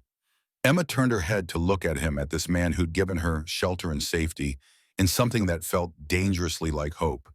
In the church, when Victor reached for his gun, why didn't you draw on him? Because that's what he wanted. A reason to shoot, a justification for violence. Jackson's jaw tightened. "I wasn't going to give him that. He could have killed you. He could have tried. But killing a man in front of a church full of witnesses is different than killing a man in a collapsed mine tunnel. Even Victor Cross knows that." Emma was quiet for a moment, processing everything that had happened. The confrontation, the revelations, Martha's testimony. Victor's face when he realized he'd lost control of the narrative. "What happens now?" "Now we wait. Pastor Gray's sending word to the territorial judge in Helena. If your evidence is as strong as you say, there'll be an investigation. Victor won't be able to sweep this under the rug anymore. And if the judge is in Victor's pocket, then we find another way." Jackson leaned closer. "But we don't stop fighting. You hear me, Emma? We don't stop." She reached up and touched his face, her fingers tracing the line of his jaw. "I'm so tired. I've been fighting for so long, I don't know if I have anything left." "Then rest. Let me carry the weight for a while. I can't ask you to." "You're not asking, I'm offering." He pressed his forehead to hers. "That's what this is, Emma. That's what we are. Two people who've been carrying too much alone, finally finding someone to share the load." Tears slipped down her temples into her hair. "I don't deserve you. That's not how this works. It's not about deserving." Jackson pulled back enough to meet her eyes. "It's about choosing. I choose you. I'll keep choosing you until you tell me to stop. And if I never tell you to stop, then I reckon we've got a lot of choosing ahead of us." She laughed through her tears, and he smiled that rare, genuine smile that transformed his weathered face into something almost young. Okay, I choose you too." He kissed her forehead, gentle as a prayer. "Rest now. We've got a long road ahead." Emma closed her eyes, still holding his hand, and let herself drift. Outside, the day wore on. In Copper Creek, rumors spread faster than wildfire, carrying news of what had happened in the church. And somewhere, Victor Cross plotted his next move. But for now, in this small room with this steady man beside her, Emma felt something she'd almost forgotten how to feel. She felt safe. That night, Jackson returned to the ranch alone to tend the animals, while Emma and the children stayed at Martha Jenkins' boarding house. He moved through his evening routine on autopilot, feeding the horses, checking the water troughs, securing the barn against wind and cold. The familiar motion soothed something in him, grounded him after the chaos of the day. He was walking back to the cabin when he smelled it. Smoke. Not wood smoke from a chimney, but something thicker, darker wrong. Jackson ran. The barn was engulfed flames, climbing the walls and licking at the roof. His mare screamed from inside, a sound that cut through the night like broken glass. The milk cow bellowed, the chickens shrieked, and Jackson felt his heart drop into his stomach. He grabbed a bucket, filled it from the trough, and ran toward the flames. The heat seared his face, smoke filling his lungs, but he pushed forward, throwing water that evaporated before it even touched wood. Useless. The barn was lost. But the animals, Jackson grabbed a blanket from the fence, soaked it in the trough, wrapped it around his head and shoulders, and ran into the burning structure. The smoke was choking, blinding, but he knew this barn like he knew his own hands. He found the mare's stall, threw it open, slapped her hindquarters. She bolted past him out into the night. The cow was harder. She was panicking, ramming against her stall door. Jackson grabbed her halter, pulled with everything he had, and finally got her moving. She knocked him aside as she fled, but he didn't care. Just get out, get to safety. The chickens, there was no saving the chickens. The coop was already collapsed, flames consuming everything. Jackson stumbled back outside his lungs, burning, his eyes streaming, and watched 3 years of work collapse into ash and ember. On the fence post, he found another note, this one longer. You took what was mine. Now I take what's yours. This is just the beginning. Tell Emma that running only made it worse. Tell her that when I find her again, and I will find her, there won't be witnesses, won't be churches, won't be anyone to hear her scream. Jackson's hands clenched into fists, the note crumpling in his grip. Victor Cross had been here, had walked onto his property, had burned his barn, as a message, as a threat, as a promise of worse to come. Around him, the night pressed in, dark and cold, and full of unspoken danger. In the distance, he heard horses, multiple riders coming fast. Jackson grabbed his rifle and waited. The riders came into view through the smoke, 5 men on horseback, lanterns bobbing in the darkness. Jackson raised his rifle, his finger resting light on the trigger, watching as they approached. Then Pastor Gray's voice cut through the night, clear and familiar. Jackson, it's us. Don't shoot. Jackson lowered the weapon as the riders dismounted. Pastor Graydock Foster, the blacksmith, Thomas Reeves, and 2 farmers Jackson recognized from town, but whose names escaped him in his exhausted state. They took in the burning barn with grim faces, the flickering flames casting dancing shadows across their features. We saw the smoke from town. Gray's voice was tight. Came as fast as we could. It's too late. Jackson's throat was raw from smoke. Barn's gone. Got the mare and the cow out, but the rest, he gestured at the inferno. The rest is ash. The men stood in silence, watching 3 years of Jackson's labor collapse into ruin. Thomas Reeves finally spoke, his blacksmith's voice rough as gravel. This wasn't no accident. No. Jackson handed him the note. Victor Cross was here. Thomas read it, his jaw tightening, then passed it to the others. Each man's face grew darker as they absorbed Victor's words. The naked threat, the promise of Balens to come. We need to get word to Emma. Doc Foster moved toward his horse. She needs to know what happened, needs to decide if she wants to stay or she's not running. Jackson's voice came out harder than he intended. We're done running, all of us. Gray studied him in the firelight, something like approval flickering across his face. Then we'd best get organized. Because if Victor Cross wants a war, he's going to find himself fighting a town instead of one woman. The men stayed through the night, keeping watch while the barn burned down to smoldering ruins. They took turns patrolling the property line, rifles ready, but Victor didn't return. By dawn, the barn was nothing but blackened timber and ash smoke still rising in thin gray columns that reminded Jackson of funeral pyres. Martha Jenkins arrived with the sunrise, Emma and the children packed into her wagon. Emma climbed down before the wheels stopped rolling, her face white, as she took in the destruction. Oh God, Jackson, I'm so sorry. This is my fault. If I hadn't, Jackson caught her hands, stopping the spiral. This is Victor's fault. His choice, his crime, not yours. But he did it because of me, because I wouldn't, Emma. Jackson's voice was firm. You didn't strike the match. You didn't light the fire. You didn't choose any of this. He did. The children gathered around the smoking ruins, their faces reflecting shock and fear in equal measure. Annie's expression had gone flat, shuddered, that look she got when preparing to run. Marcus's fists were clenched so tight his knuckles had gone white. Ben held Tommy close, whispering reassurances the little boy was too young to understand. Grace clung to Emma's skirt, silent tears streaming down her face. We should leave, Annie's voice cut through the morning air. Before he comes back, before he hurts anyone else, we should just go. Go where Emma's question was gentle but firm. Where haven't we already tried? How many more towns before we run out of places to hide? Annie had no answer, but her jaw remained set, her body coiled tight like a spring ready to break.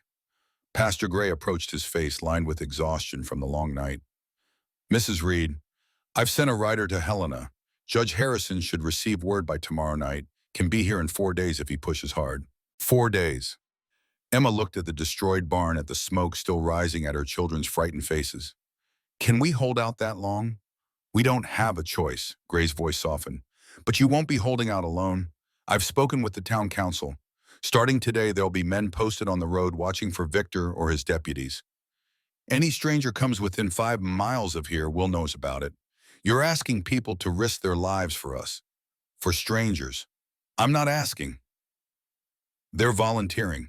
Gray gestured toward the men scattered across Jackson's property, some still patrolling, others examining the barn's remains. What Victor did last night, burning a man's livelihood, threatening children that crossed a line. Folks in Copper Creek might gossip and judge, but they don't abide bullies. Especially bullies with badges who think the law gives them permission to terrorize women and children. Thomas Reeves walked over, soot staining his work clothes, his face grim. Found something you need to see. He led them to the fence line on the eastern edge of the property where the snow had been trampled by multiple horses. Boot prints everywhere, at least 4 different sets, maybe more. Jackson knelt, examining the tracks, reading the story they told. They were here for a while. Jackson's voice was tight, watching, waiting for the right moment. His finger traced a line of prints leading toward the barn. One man circled around back while the others kept watch. Professional, coordinated, military training, maybe. Thomas crouched beside him. Or lawmen used to working together. Either way, these ain't amateurs. Emma wrapped her arms around herself against the cold. How many men does Victor have? Doc Foster spoke up from behind them, his voice clinical, factual. Last I heard, he's got 3 deputies in Ridgeway, plus whatever muscle he can hire. But that's assuming they're loyal enough to commit arson for him. Money buys a lot of loyalty. Annie's voice was bitter, especially from men who don't ask questions. They returned to the cabin where Martha had taken over the kitchen with the efficiency of a general planning a campaign. She'd somehow produced enough food to feed everyone biscuits and gravy bacon coffee strong enough to strip paint. The men ate standing up, keeping watch through the windows, while the children sat at the table and tried to act like their world wasn't falling apart around them. Jackson found Emma on the porch, staring out at where the barn had been. She didn't turn when he approached, just spoke to the frozen landscape. Tell me about her. About Sarah. Jackson was quiet for a long moment, organizing thoughts he rarely allowed himself to examine. She was practical, stubborn, had opinions about everything and wasn't shy about sharing them. Sounds like someone I know. Emma's lips quirked slightly. She would have liked you.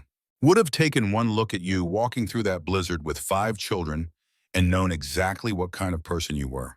Jackson leaned against the porch rail. After she died, people kept telling me I'd move on eventually.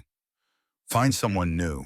Like love was something you could replace, like one woman was interchangeable with another. Emma turned to face him. But you couldn't. Didn't want to. Felt like moving on meant forgetting, and forgetting felt like betrayal. Jackson met her eyes. But that's not what Sarah would have wanted. She'd have called me a fool for wasting 3 years talking to a grave when there was living to be done. Do you feel like you're betraying her now with me? No, the word came out firm, certain. I feel like I'm finally doing what she asked me to do the night she died. Don't let this make you hard, she said. Don't let losing me turn you into stone. Jackson's voice roughened, but I did anyway, turned hard and cold and stopped letting anyone close. Until you showed up in my barn and reminded me that being hard doesn't mean being strong, and being alone doesn't mean being safe. Emma's eyes filled with tears. I don't know how to do this, how to let someone in again, when letting someone in before cost me everything. You don't have to know how, you just have to be willing to try. She moved closer, her hand finding his. I'm willing, that's all I need. They stood together in the cold morning, 2 people who'd lost everything, learning to believe they might have found something worth keeping. Behind them, through the cabin window, the children ate breakfast under Martha's watchful eye. Around them, men who'd been strangers a week ago stood guard against an enemy who wouldn't stop until he got what he wanted. The siege had begun. That afternoon, wagons started arriving, Families from town bringing lumber nails, tools, supplies. Thomas Reeves brought his entire smithy operation, portable forge, anvil, hammers. Everything needed to fabricate new hardware for the barn they were going to rebuild. Women came with food, with blankets, with offers to watch the children, while Emma and Jackson dealt with the crisis unfolding around them. By sunset, the foundation for a new barn had been laid, and half the frame was up, men working in shifts to take advantage of the remaining daylight. Jackson watched from the porch, overwhelmed by the outpouring of support from people who barely knew him. Martha appeared beside him, 2 cups of coffee in her hands. She offered him one. Community's a funny thing. You can ignore it for years, but when you need it, it comes through. I don't deserve this. Probably not. Martha's voice was matter of fact. But deserves got nothing to do with it. These folks aren't here because you earned their help. They're here because it's the right thing to do. She paused. And because Victor Cross made it personal when he burned your barn, can't let that stand, sets a bad precedent. Jackson almost smiled. You've got a practical view of morality, Martha. 72 years teaches you that morality and practicality ain't as different as philosophers like to claim. Martha sipped her coffee. That woman of yours, Emma, she's tougher than she looks. She's not my woman. Not yet, maybe, but you look at her like she is, and she looks at you the same way. Martha's eyes were sharp. Question is, what are you going to do about it? What can I do? There's a man with a badge and a gun hunting her. Until that's resolved, anything else is putting your life on hold until circumstances are perfect is a good way to run out of life before circumstances cooperate. Martha's voice turned gentle. Sarah wouldn't want you waiting, Jackson. She'd want you living. Jackson had no answer to that, but Martha's words burrowed into his chest and lodged there, uncomfortable and true. That evening, after the workers had gone home and the children were settled, Doc Foster pulled Jackson aside. His face was grave. We need to talk about Victor Cross. What about him? He's not just a corrupt sheriff covering his crimes. Foster's voice dropped. He's a man who lost everything in that mine collapse. His wife, Catherine, was bringing him lunch that day. She was 8 months pregnant. The tunnel collapsed with her inside. Jackson felt ice settle in his gut. Jesus, Victor dug for 3 days straight, trying to reach her. When they finally pulled her out, she'd been dead for hours. The baby, too. Foster's expression was grim. Daniel was the foreman who approved the crew going into that section, despite Victor's concerns about stability. At least, that's what Victor told everyone afterward. Emma said Daniel was going to report Victor for safety violations. That's what Daniel's letters say. But what if they're both telling partial truths? Foster leaned against the fence. What if the section was unstable and Victor knew it, but Daniel sent the crew in anyway because quotas had to be met? What if they're both responsible? But Victor's the only one left alive to carry the guilt. Jackson processed this new information, feeling the situation grow more complicated. You're saying Victor might not be a simple villain. I'm saying that grief and guilt can turn people into monsters without them even realizing it's happening. Foster's voice was quiet. Victor lost his wife, his child, and his brother in one catastrophic event. Maybe he blamed Daniel. Maybe he really believes Daniel was the corrupt one. Maybe the lies he's been telling have become truth in his own mind. That doesn't excuse what he's done. The forged documents, the threats burning my barn. No, it doesn't, but it might explain it. And understanding your enemy is the first step to defeating him. Foster met Jackson's eyes. Victor's not going to stop because he thinks he's right.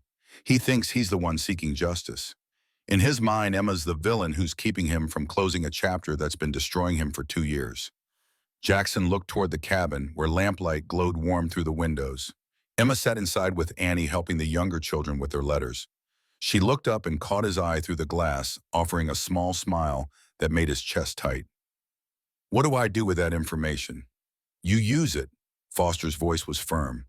When Judge Harrison arrives, you make sure he understands this isn't just about law and evidence.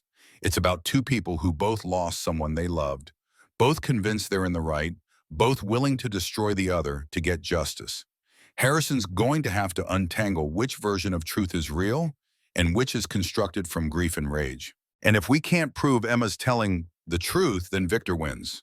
And Emma spends the rest of her life running, or in prison, or dead. Foster's face was grim.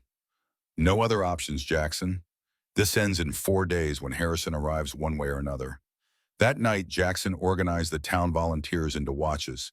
6 men at a time stationed around the property in 4-hour shifts. Pastor Gray took the first watch along with Thomas Reeves and 4 farmers, whose names Jackson finally learned: Samuel Porter, James McCarthy, Robert Chen, and Daniel Oakes. Emma tried to help, tried to bring them coffee and food, but Jackson gently insisted she stay inside with the children. Victor's men are out there somewhere. I don't want you visible until Harrison arrives. I hate hiding. It's not hiding. It's tactical patience. Jackson's lips quirked. Sarah used to say the difference between cowardice and wisdom was knowing when to duck. Smart woman, the smartest. Emma touched his face, her palm warm against his cold cheek. Promise me something.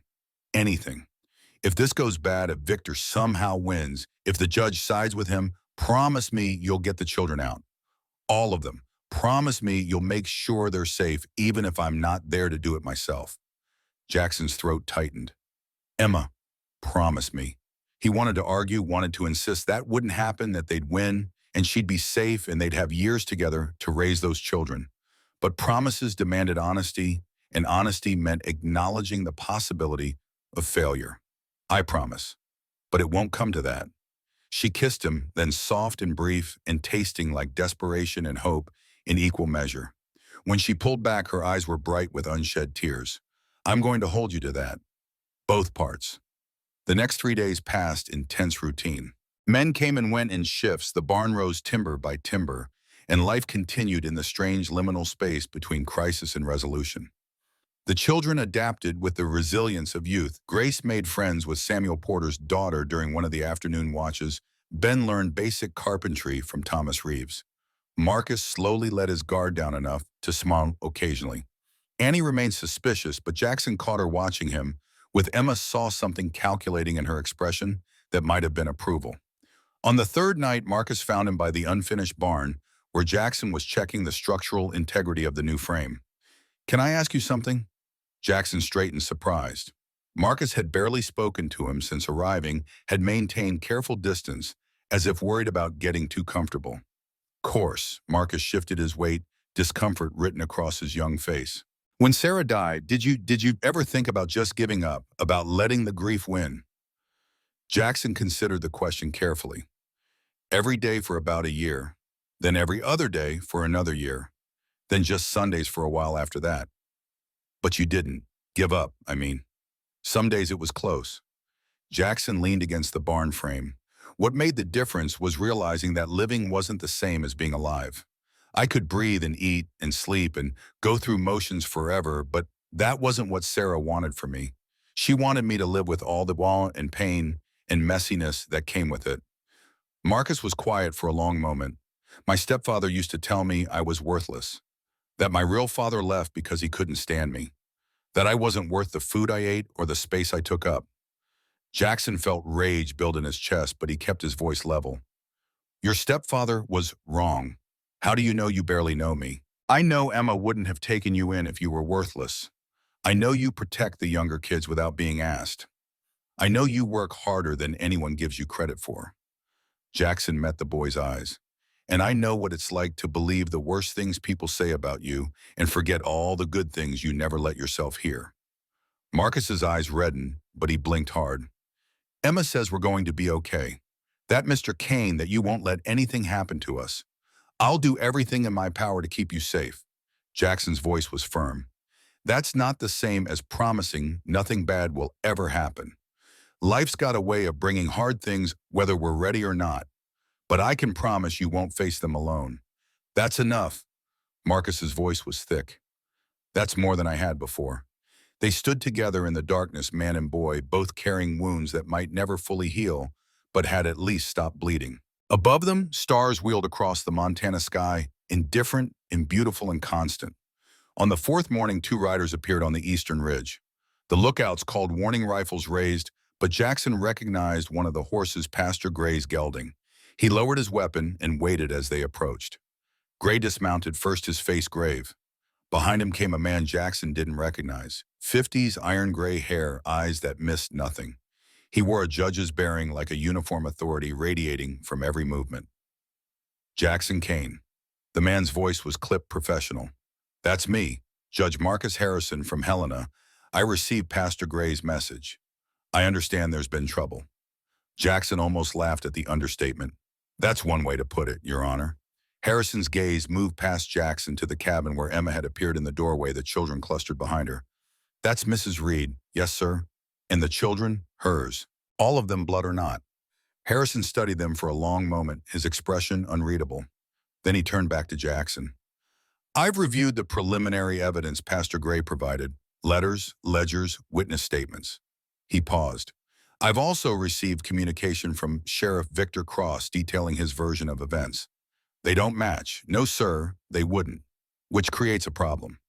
Harrison dismounted, his movements deliberate. I'm here to conduct an official hearing. Both parties will present evidence. Both parties will be given opportunity to speak. And then I'll make a determination about how to proceed. He met Jackson's eyes. But I need to be clear about something. If I find that Mrs. Reed is guilty of the charges against her, I'll take her into custody. No amount of community support will change that outcome. The law is the law, understood. Jackson's jaw was tight. Good, then let's proceed. Harrison gestured toward the cabin. I'll need to speak with Mrs. Reed privately first, then examine the evidence she claims to have. After that, I'll hear from Sheriff Cross. Victor's here. Jackson's hand moved instinctively toward his gun. He arrived in town last night, staying at the boarding house under my supervision. Harrison's voice was firm. There will be no confrontations, no violence, no vigilante justice. This will be resolved through proper legal channels or not at all. Jackson wanted to argue, wanted to point out that proper legal channels had failed Emma every time she tried to use them. But Harrison's face made clear that argument would be futile.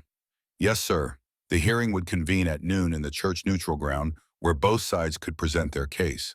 Jackson watched Harrison and Gray ride back toward town, then turned to find Emma standing beside him. This is it. Her voice was barely a whisper. Everything comes down to the next few hours. You already know, but I'm doing it anyway. That's what courage looks like. Jackson took her hand, not being unafraid, just being afraid and doing it anyway. She squeezed his fingers. Whatever happens, thank you. For everything, don't talk like it's over. It's not over until Harrison makes his decision, and even then, Jackson. Emma's voice was firm. I need to say this now in case I don't get another chance. You gave me hope when I thought I'd run out. You gave my children safety when no one else would. You stood between us and danger without asking for anything in return. She paused. If this goes bad, if I lose, I need you to know that these past few days were the first time in 2 years I remembered what it felt like to not be afraid every second. You did that. You. Jackson pulled her close, pressing his face into her hair, breathing in the scent of soap and coffee and something uniquely her. I love you. The words came out rough, raw, but true. I didn't plan to, didn't want to risk it, but I do. I love you, Emma Reed. She pulled back just enough to see his face. I love you too. It feels too soon, feels impossible given everything, but I do. They kissed there in the cold morning, surrounded by half-finished barn and watchful men and children who depended on them. They kissed like people who understood that tomorrow was never promised, that now was all anyone ever really had, that love didn't wait for convenient timing. When they broke apart, the sun had fully risen, burning away the morning mist. In 6 hours, Emma would face Victor Cross across a church floor. In 6 hours, a judge would decide her fate and the fate of 5 children who'd already lost too much. But for now, for this stolen moment, they had each other. And against all odds, against every logical reason to despair that felt like enough. The church filled slowly, people arriving in clusters like storm clouds gathering before thunder. Emma sat in the front pew with Jackson on one side and Martha Jenkins on the other. The children arranged behind them in a protective formation that Annie had orchestrated without being asked. The girl had positioned Marcus and Ben on the outside edges herself between Grace and Tommy, creating a barrier of older bodies around the youngest and most vulnerable.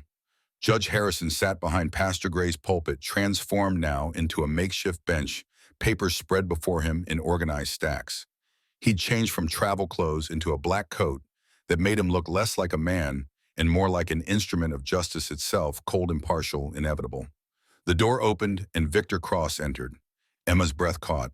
He looked different than he had 4 days ago, thinner, His eyes hollowed out his badge, no longer gleaming, but dull and tarnished, as if his authority itself had begun to corrode.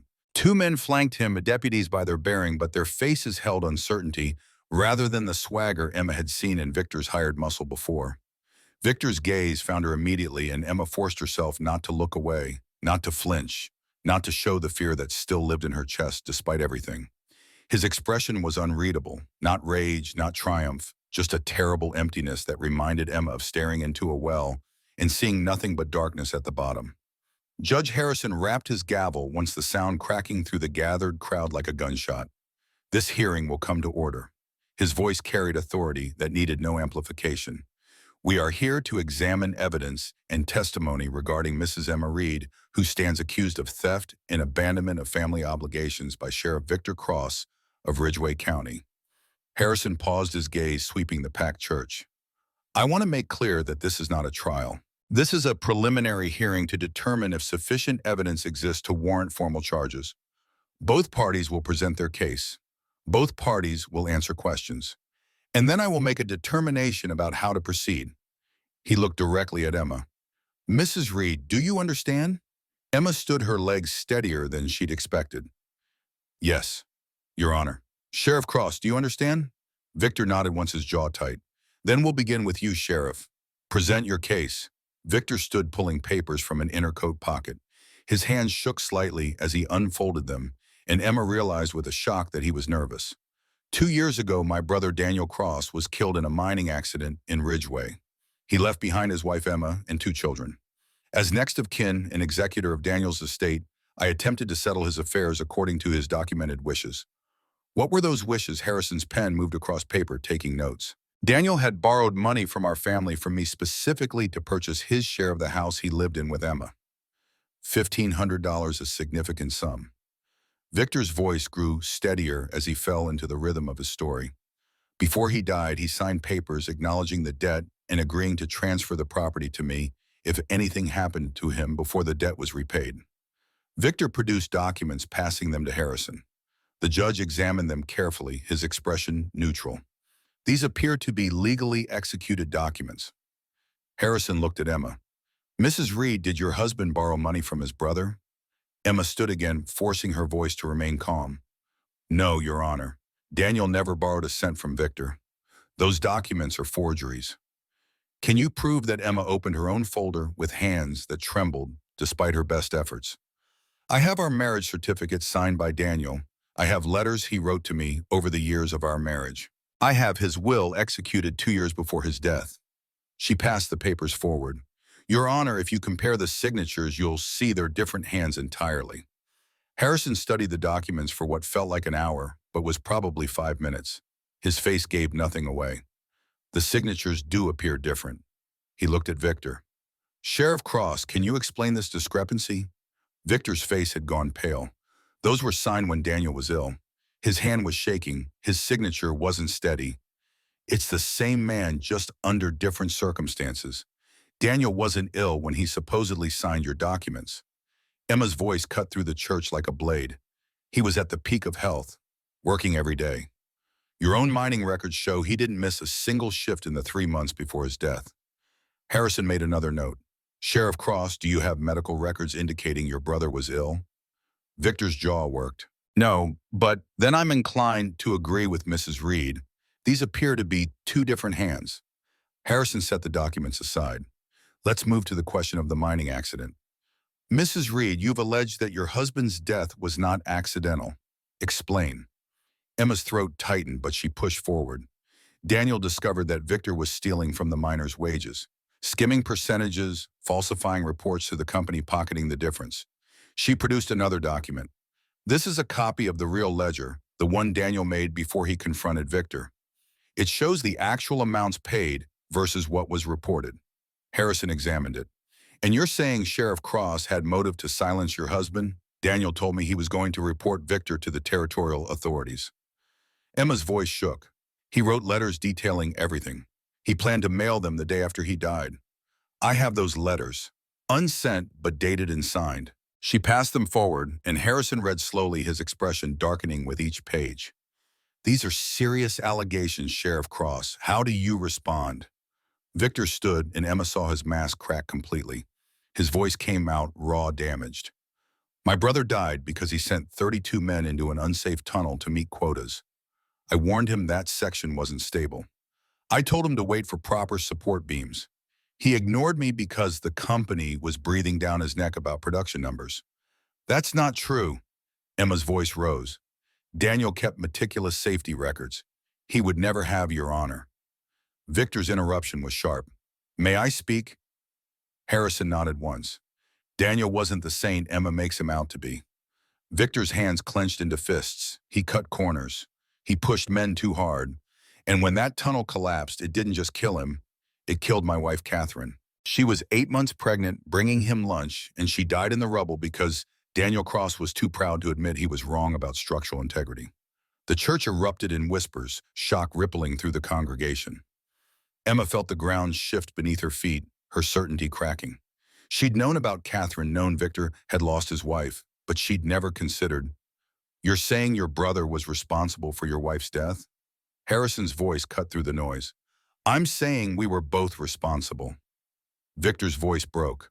"I was skimming wages because the company wasn't paying fair prices for ore.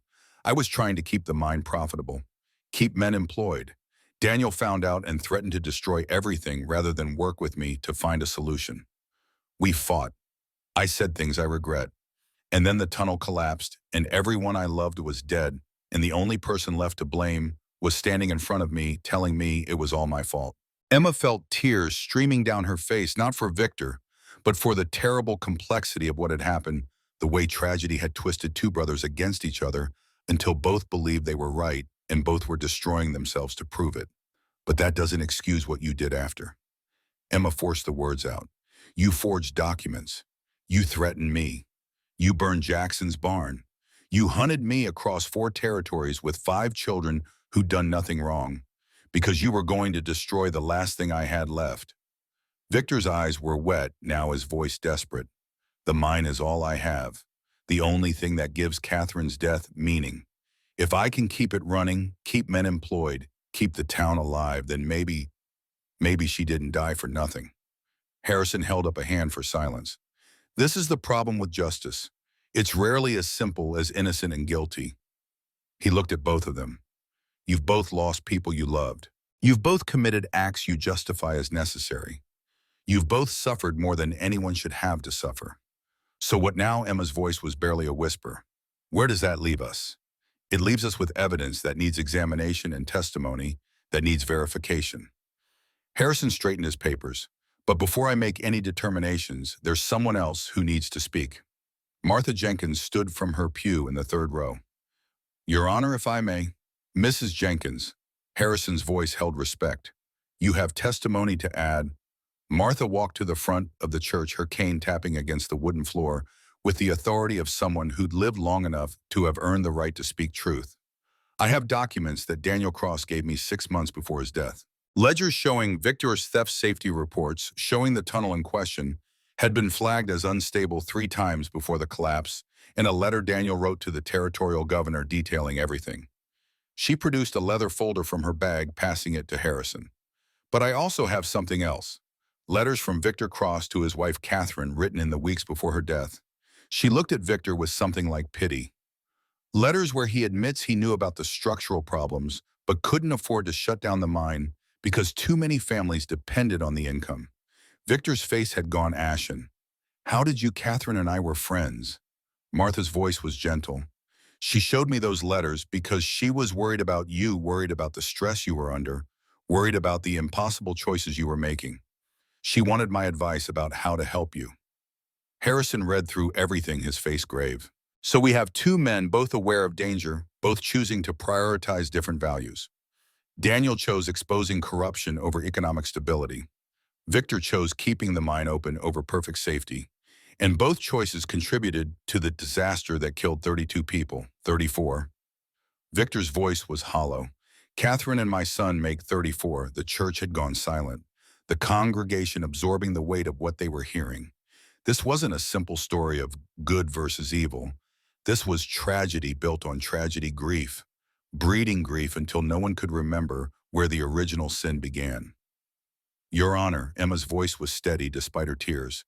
I don't deny that Daniel made mistakes, but Victor has spent 2 years trying to destroy me instead of facing his own guilt. He burned my barn, poisoned my well, threatened my children. Those aren't the actions of a man seeking justice. Those are the actions of a man who can't accept that he's human and humans fail. She turned to face Victor directly. I'm sorry Catherine died. I'm sorry your son died. I'm sorry you lost everything in one terrible day. But making me pay for your grief won't bring them back. It won't undo what happened. It won't make the pain stop. Victor stared at her, and Emma saw something crack in his expression. You don't understand, his voice was ragged. If I stop, if I admit I was wrong, then I have to face what I did. I have to accept that my choices killed her. And I can't live with that. Then don't live with it alone. Pastor Gray spoke up from the side of the church. Victor, you've been carrying this guilt for 2 years, letting it poison everything you touch. But you don't have to keep carrying it. There's forgiveness available if you're willing to ask for it. Forgiveness won't bring Catherine back. No, but it might let you live with yourself again. Gray's voice was firm.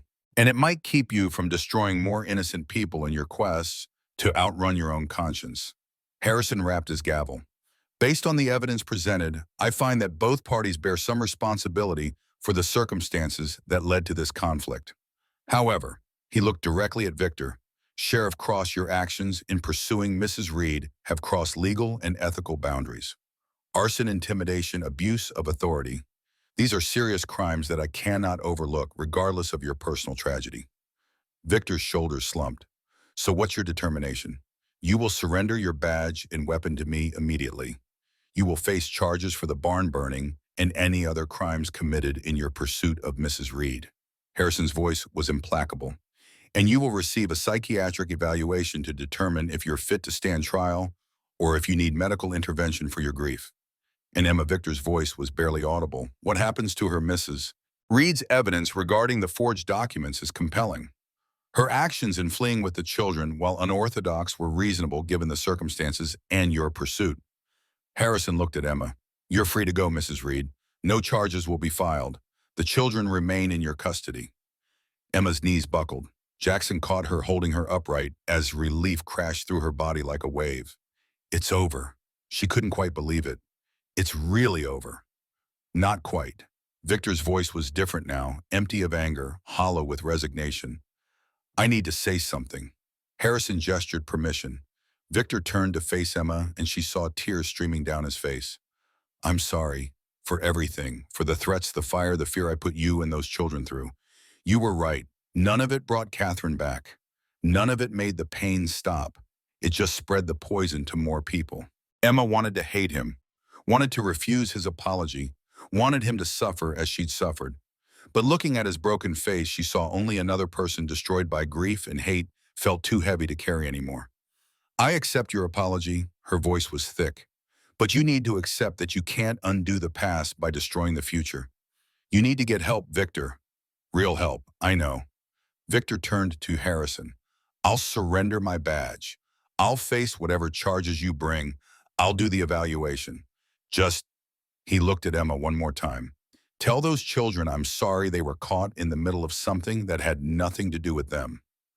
I will. Harrison stood gathering his papers. This hearing is concluded. Sheriff Cross, you'll come with me. Mrs. Reed, you're free to go. He paused. And to everyone here, let this be a lesson about the cost of letting grief turn to rage. Judge fairly, show mercy when you can. And remember that behind every conflict are human beings carrying more pain than anyone can see. The church began to empty, people filing out in subdued silence, the expected drama having transformed into something more uncomfortable of moral complexity that defied simple narratives. Emma remained in her pew. Jackson's arm around her, the children pressed close. Annie leaned forward. Is it really over, Ma? It's really over, sweetheart. Grace's small voice piped up. Can we stay here at Mr. Kane's ranch? Emma looked at Jackson, the question hanging between them. He met her eyes and she saw the answer there before he spoke. If that's what you want, if that's what everyone wants. Jackson's voice was rough. There's room, there's always been room. Emma turned to the children. What do you think? Should we stay? Ben nodded immediately. I like it here. I like helping with the horses. Grace's face lit up. And I made friends. Real friends who don't care that we're not from here. Marcus's voice was quiet but firm. It's the first place that's felt safe. Tommy just climbed into Jackson's lap, pressing his face into the man's chest. Stay, Annie was the last to speak, her young face serious. You love him, Ma. She said it as fact, not question. I do, Emma's voice was steady, but I need to know you're okay with that. All of you, because we're a family, and family makes these decisions together. Annie looked at Jackson for a long moment, assessing, calculating, weighing. Then slowly she nodded. He's good. He won't hurt us. And he makes you smile again. She paused. Yeah, I'm okay with it. Emma felt tears spill over, but these were different tears, not fear or grief, but relief and joy, and the overwhelming sense that maybe finally they'd found a place to belong. Outside, the afternoon sun broke through clouds, casting long shadows across the snow. Victor Cross rode out of town in the back of a wagon flanked by two of Judge Harrison's men, heading toward Helena to face whatever justice awaited him. He looked back once at the church, his face a mask of loss and resignation, and Emma felt something twist in her chest. That wasn't quite pity, but wasn't quite satisfaction either. Just sadness for everyone who'd been broken by the mine collapse. Everyone who'd lost someone they loved. Everyone who'd let grief turn them into smaller, meaner versions of themselves. Martha appeared at Emma's elbow. You did good in there, spoke truth without losing compassion. That's harder than people think. I don't feel compassionate. I feel exhausted. Those things aren't mutually exclusive.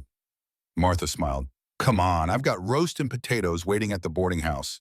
You all need a proper meal that isn't cooked over a campfire or eaten standing up.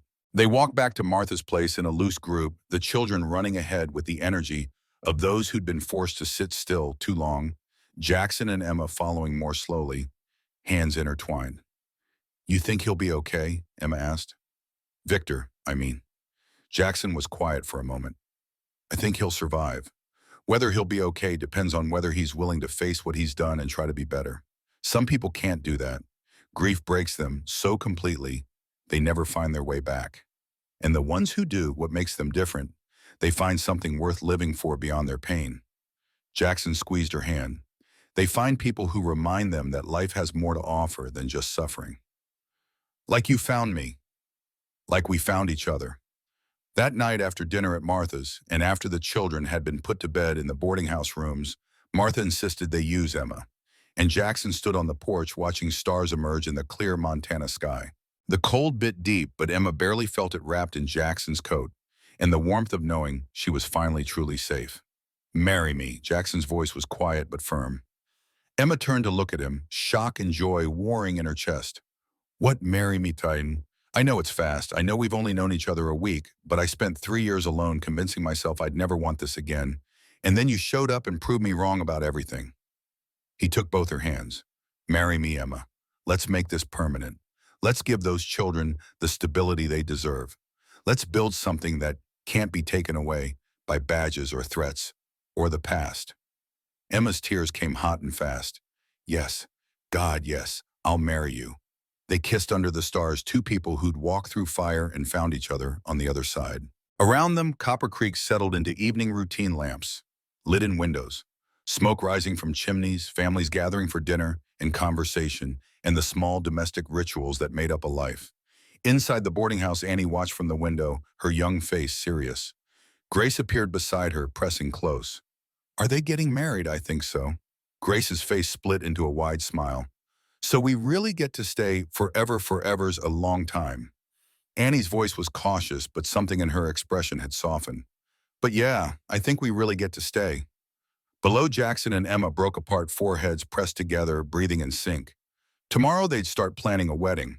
Tomorrow they'd figure out how to merge two fractured families into one whole. Tomorrow they'd begin the work of building a future. But tonight they just stood together, holding on, grateful to have survived the storm and found harbor in each other's arms. In Helena, Victor Cross sat in a cell staring at nothing, his mind circling the same questions he'd been asking for 2 years. Was Daniel responsible? Was he? Did it matter anymore who struck the match when everyone had burned outside his cell? Judge Harrison spoke with the doctor about psychiatric evaluation, about trauma and grief and the way human minds broke under pressure. about whether healing was possible for someone who'd spent so long running from his own guilt. Victor didn't know if he wanted to be healed, didn't know if he deserved it, but somewhere in the darkness of that cell, he made a decision not to fight the charges, not to continue destroying himself and others in a futile quest for revenge that would never satisfy. He asked for paper and pen, wrote a letter to Emma that he'd never send, wrote an apology to Catherine's memory, wrote a confession to Daniel's ghost, and then for the first time in 2 years he wept. Not the bitter tears of rage, but the cleansing tears of someone who'd finally stopped running and turned to face the darkness he'd been fleeing. It didn't make the pain stop, but it made the pain bearable, made it something he could carry instead of something that carried him. In the morning, he'd begin the long road toward whatever redemption was possible for someone who'd done what he'd done. But tonight in that cell, he let himself grieve properly for the first time since the mine had taken everything he loved. And somewhere in whatever place the dead inhabited, Catherine forgave him. Not because he deserved it, but because forgiveness was never about deserving. It was about letting go of the weight that dragged you under, about choosing to swim toward shore instead of surrendering to the depths. The stars wheeled overhead, indifferent and beautiful. The world kept turning. And somewhere between revenge and forgiveness, justice and mercy, punishment, and redemption, broken people took their first stumbling steps toward healing. 2 weeks later, the new barn stood complete, its timber still pale and raw, but solid, a testament to what community could build when it chose to care. Emma stood in the doorway, breathing in the scent of fresh-cut wood and hay, remembering the night she'd first seen this place, collapsed in the old barn, fever burning through her 5 children, huddled close, and a stranger's voice cutting through her delirium like a lifeline. Now that stranger was about to become her husband. Martha Jenkins had taken over wedding preparations with the efficiency of a general planning a campaign. The ceremony would be simple afternoon service at the church, followed by dinner at the boarding house for anyone who wanted to attend. Emma's dress was another of Sarah's, the cream-colored one with lace at the collar that Martha had altered to fit perfectly. "You look like you're about to face a firing squad instead of a preacher." Martha's voice came from behind her, sharp but not unkind. Emma turned, managing a weak smile. "Just nervous. About marrying Jackson, or about everything that comes after both? Neither." Emma pressed a hand to her stomach. "I keep waiting for something to go wrong. For Victor to escape, for the judge to change his mind, for Jackson to realize he's making a mistake. That man spent 3 years mourning a ghost." Martha's voice was firm. "You brought him back to life. He knows exactly what he's getting, and he wants it with everything he's got." Through the barn door, Emma could see Jackson working with Ben and Marcus, teaching them how to properly stack hay bales. The boys' faces were animated, engaged, learning not just the work, but the rhythm of life on a ranch. Tommy chased chickens in the yard while Grace helped Annie hang laundry, their laughter carrying on the cold February wind. This was real. This was happening. Emma was about to marry a good man and give her children the stable home they'd been searching for across 4 territories. A rider approached from the east, and Emma's hand went instinctively to her side where a gun used to rest. But it was only Pastor Gray dismounting with a package in his hands. "Mrs. Reed, this came for you this morning. Express courier from Helena." Emma's blood went cold. Helena meant Judge Harrison. Helena meant Victor. She took the package with trembling hands, her name written across the front in handwriting she didn't recognize. Gray's voice was gentle. "Want me to open it?" "No." Emma squared her shoulders. "Whatever it is, I can handle it." Inside were 2 items, an official document from Judge Harrison in a sealed letter. Emma read the document first, her eyes scanning the legal language until she found what mattered. Victor Cross had been declared mentally unfit to stand trial due to severe psychological trauma and grief-induced psychosis. He'd been remanded to a psychiatric hospital in Helena for treatment. His badge permanently revoked, his right to practice law enforcement terminated. The criminal charges for arson and intimidation remained on record, but would be suspended pending successful completion of treatment. If he made sufficient progress, he'd be released under strict supervision. If he didn't, he'd remain institutionalized indefinitely. Emma should have felt triumph. Instead, she felt only tired relief that the threat was neutralized, tempered by sadness for everyone the mine collapse had destroyed. The second letter was from Victor himself, his handwriting shaky but legible. "Emma, I don't expect forgiveness. I don't deserve it. But I need you to understand something that I only realized after Judge Harrison ordered the psychiatric evaluation. When Catherine died, something in me broke so completely that I couldn't see straight anymore. Every time I looked at your face, I saw Daniel. Every time I thought about the mine, I saw Catherine's body being pulled from the rubble. My grief became rage and my rage became obsession, and before I knew it, I'd spent 2 years hunting you when what I was really hunting was a way to make the pain stop. The doctors here say I have what they call complicated grief, that I never processed Catherine's death properly, never allowed myself to mourn, because mourning meant accepting that she was gone and I couldn't protect her. So I turned my guilt outward, made you the villain of my story because facing my own culpability was too painful. I'm telling you this not to excuse what I did, but to explain it. You deserve better than to be hunted by a broken man who couldn't face his own demons. Your children deserve better than to be terrorized because I was too cowardly to grieve properly. I'm getting help now. Real help. I don't know if I'll ever be the man I was before the collapse, but I'm trying to be someone who can live with what happened without destroying everyone around me. There's a fund, Catherine's life insurance, and my savings. I've instructed my lawyer to establish it as a trust for your children's education. It's not enough. Nothing could be enough, but it's something. A start toward making amends for the damage I caused. Take care of those children, Emma. Give them the life they deserve. And if you can find it in yourself to forgive me someday, not today, maybe not for years, I'd be grateful. But if you can't, I understand that too. I'm sorry for everything. Victor Cross. Emma read the letter twice, tears streaming down her face. Not for Victor exactly, but for the waste of it all. 2 years of running that could have been avoided if he'd sought help after Catherine's death, if someone had recognized his breakdown, if grief counseling had been available in a place like Ridgeway. Jackson appeared at her side, reading her face before the words came out. What is it? She handed him the letter. He read in silence, his jaw tight, but when he looked up, his eyes held the same complicated sadness Emma felt. He's getting help and paying for the children's education. Emma's voice was thick. It doesn't undo what he did, but it's something. Jackson folded the letter carefully. More than most men in his position would offer. Do you think he can get better, really better? I don't know. Jackson pulled her close. But I know he's trying, and trying counts for something. More than giving up anyway. Emma pressed her face into his chest, breathing in the scent of hay and horses and home. I don't want to think about Victor today. Today I want to marry you and give our children a family and start building something good instead of running from something bad. Then that's what we'll do. Jackson kissed the top of her head. Everything else can wait. The ceremony was simple, beautiful in its simplicity. Emma walked down the aisle with Annie on one side and Grace on the other, Ben and Marcus and Tommy trailing behind like an honor guard. The church was packed. The entire town had turned out, people who'd been strangers 2 weeks ago, now invested in this love story born from crisis. Pastor Gray's words were brief but powerful, speaking about second chances and chosen families, and the way love could bloom in the most unlikely circumstances. Jackson's hands were steady as he slipped the ring onto Emma's finger. Sarah's ring, which he'd asked Emma's permission to use, which Emma had accepted because it felt right to honor the woman who had shaped Jackson into someone capable of opening his heart again. Emma's own vows caught in her throat, emotion overwhelming her, but she pushed through. I promise to stand beside you in joy and sorrow, to build a home worthy of the children we're raising, to honor your past while creating our future, to choose you every day for as long as we both live. Jackson's eyes were bright with unshed tears.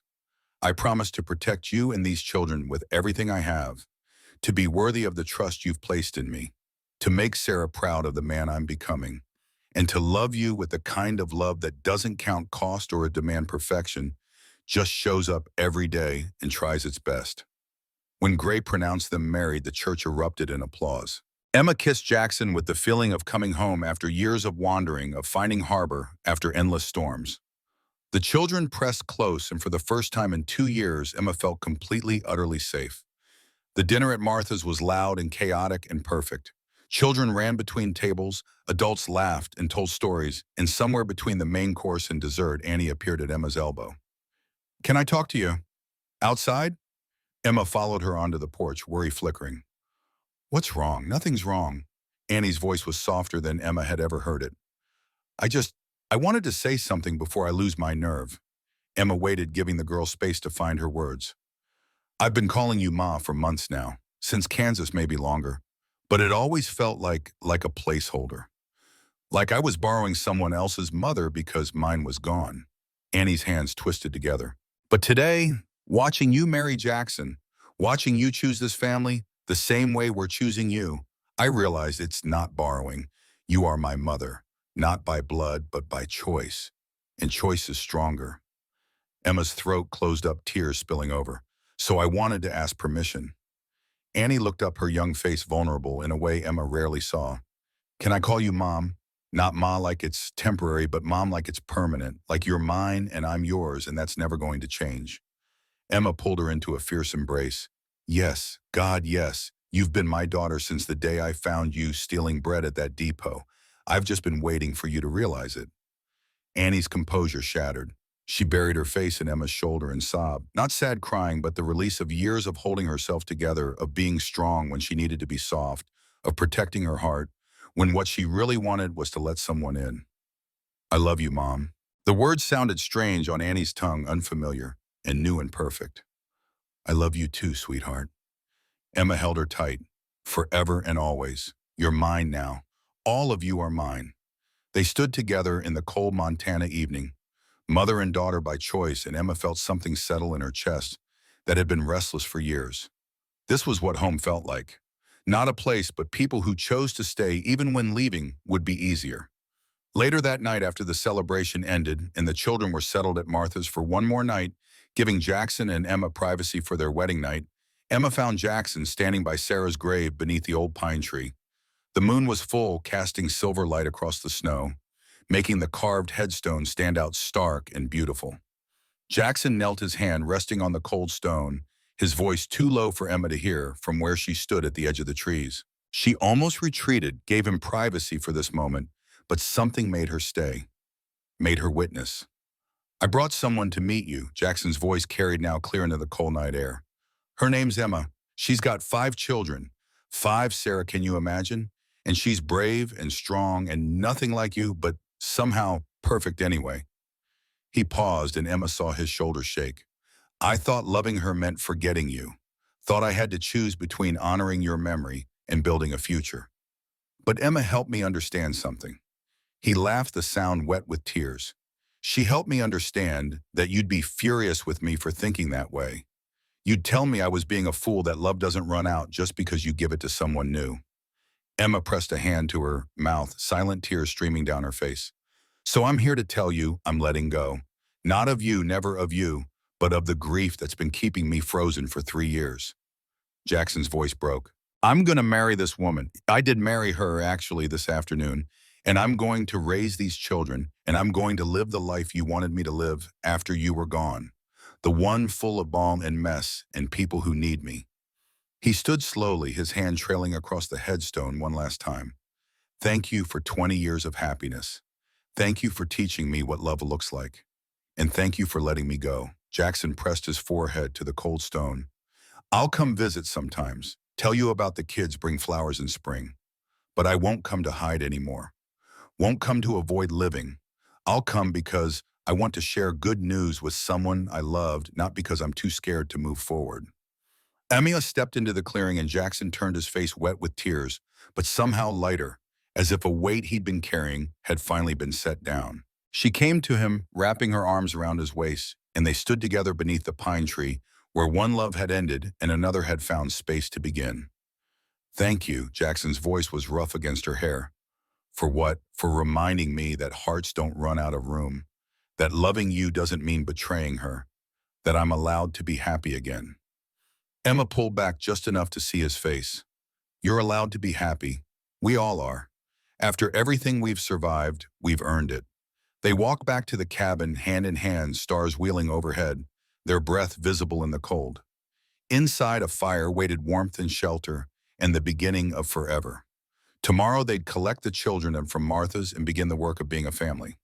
But tonight was just theirs, 2 people who'd walked through darkness and found each other on the other side. 5 years later, the ranch had transformed into something Sarah would have loved and Emma had built with her own hands. The barn stood solid and weathered now, no longer new, but tested by Montana winters and proven strong. Fields that had lain fallow during Jackson's grief years now produced hay and oats.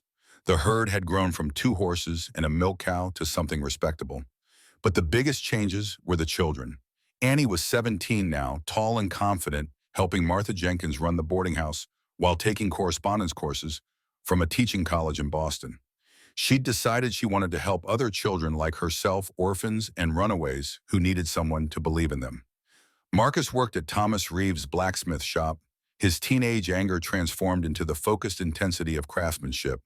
He was saving money to buy his own forge someday, talking about staying in Copper Creek, building a life in the town that had given him sanctuary. Ben was 13, all gangly limbs and enthusiasm, spending every spare moment with the horses Jackson bred and trained. He had a gift for it, a natural understanding of how to gentle even the wildest Mustang. Grace was 12, split between childhood and the edge of something more complicated, but still quick to laugh and quicker to help anyone who needed it. She volunteered at the church, organizing food drives and reading to elderly shut-ins. And Tommy was 8 now, barely remembering the desperate flight across territories, the fear and hunger and cold. To him, Jackson had always been Papa, and this ranch had always been home, and the idea that things could have been different was abstract, unreal. Emma stood on the porch watching them work, her hand resting on her swollen belly. 6 months pregnant with Jackson's child, a daughter they decided to name Catherine Sarah, honoring both the woman Jackson had lost and the woman Victor had lost. Because Emma had learned that forgiveness didn't erase the past, but it made the future possible. A wagon appeared on the eastern ridge, moving slowly, and Emma felt her stomach tighten with old instinct. Jackson emerged from the barn, his hand instinctively moving to the rifle he kept by the door. 3 years of peace hadn't entirely erased the memory of danger. But as the wagon drew closer, Emma saw what Jackson saw. A woman driving, her face hollow with exhaustion. In the back, children huddled together, wrapped in blankets too thin for February cold. 3 of them, maybe 4, hard to tell from this distance. The wagon stopped in the yard and the woman climbed down slowly, every movement speaking of bone-deep weariness. She looked at Emma, at Jackson, at the solid house and barn, at the children who'd stopped working to watch. "Please." The woman's voice was raw, desperate. "We have nowhere else to go. Someone in town said that you'd helped others before. Said you understood what it was like to run." Emma exchanged a glance with Jackson, saw the question in his eyes. The memory of another February night 5 years ago, when she'd stood exactly where this woman stood now, begging for mercy from strangers. "What's your name?" Emma's voice was gentle. "Rebecca. Rebecca Wells." The woman's composure cracked. "My husband died 3 months ago. His brother wants custody of my children and says I'm unfit. He's got lawyers and money, and I've got nothing except these kids and the clothes on our backs." Annie appeared from inside the house, taking in the scene with sharp eyes that had learned to read desperation. She looked at Emma, a question in her gaze. Emma nodded once, decision made. Annie's face split into a smile and she moved toward the wagon. "Let's get you inside. You must be freezing." Annie's voice was warm, welcoming. "We've got stew on the stove and beds for everyone." Rebecca's eyes filled with tears. "You're helping us." "Just like that. You don't even know us. We know enough." Jackson's voice was firm. "We know you need help. That's all we need to know." As the children climbed down from the wagon, 2 boys and 2 girls ranging from maybe 6 to 12, Emma felt time fold in on itself. 5 years ago, she'd been the one seeking sanctuary. Now she stood on the other side, offering what had been offered to her, continuing the cycle of kindness that had saved her life.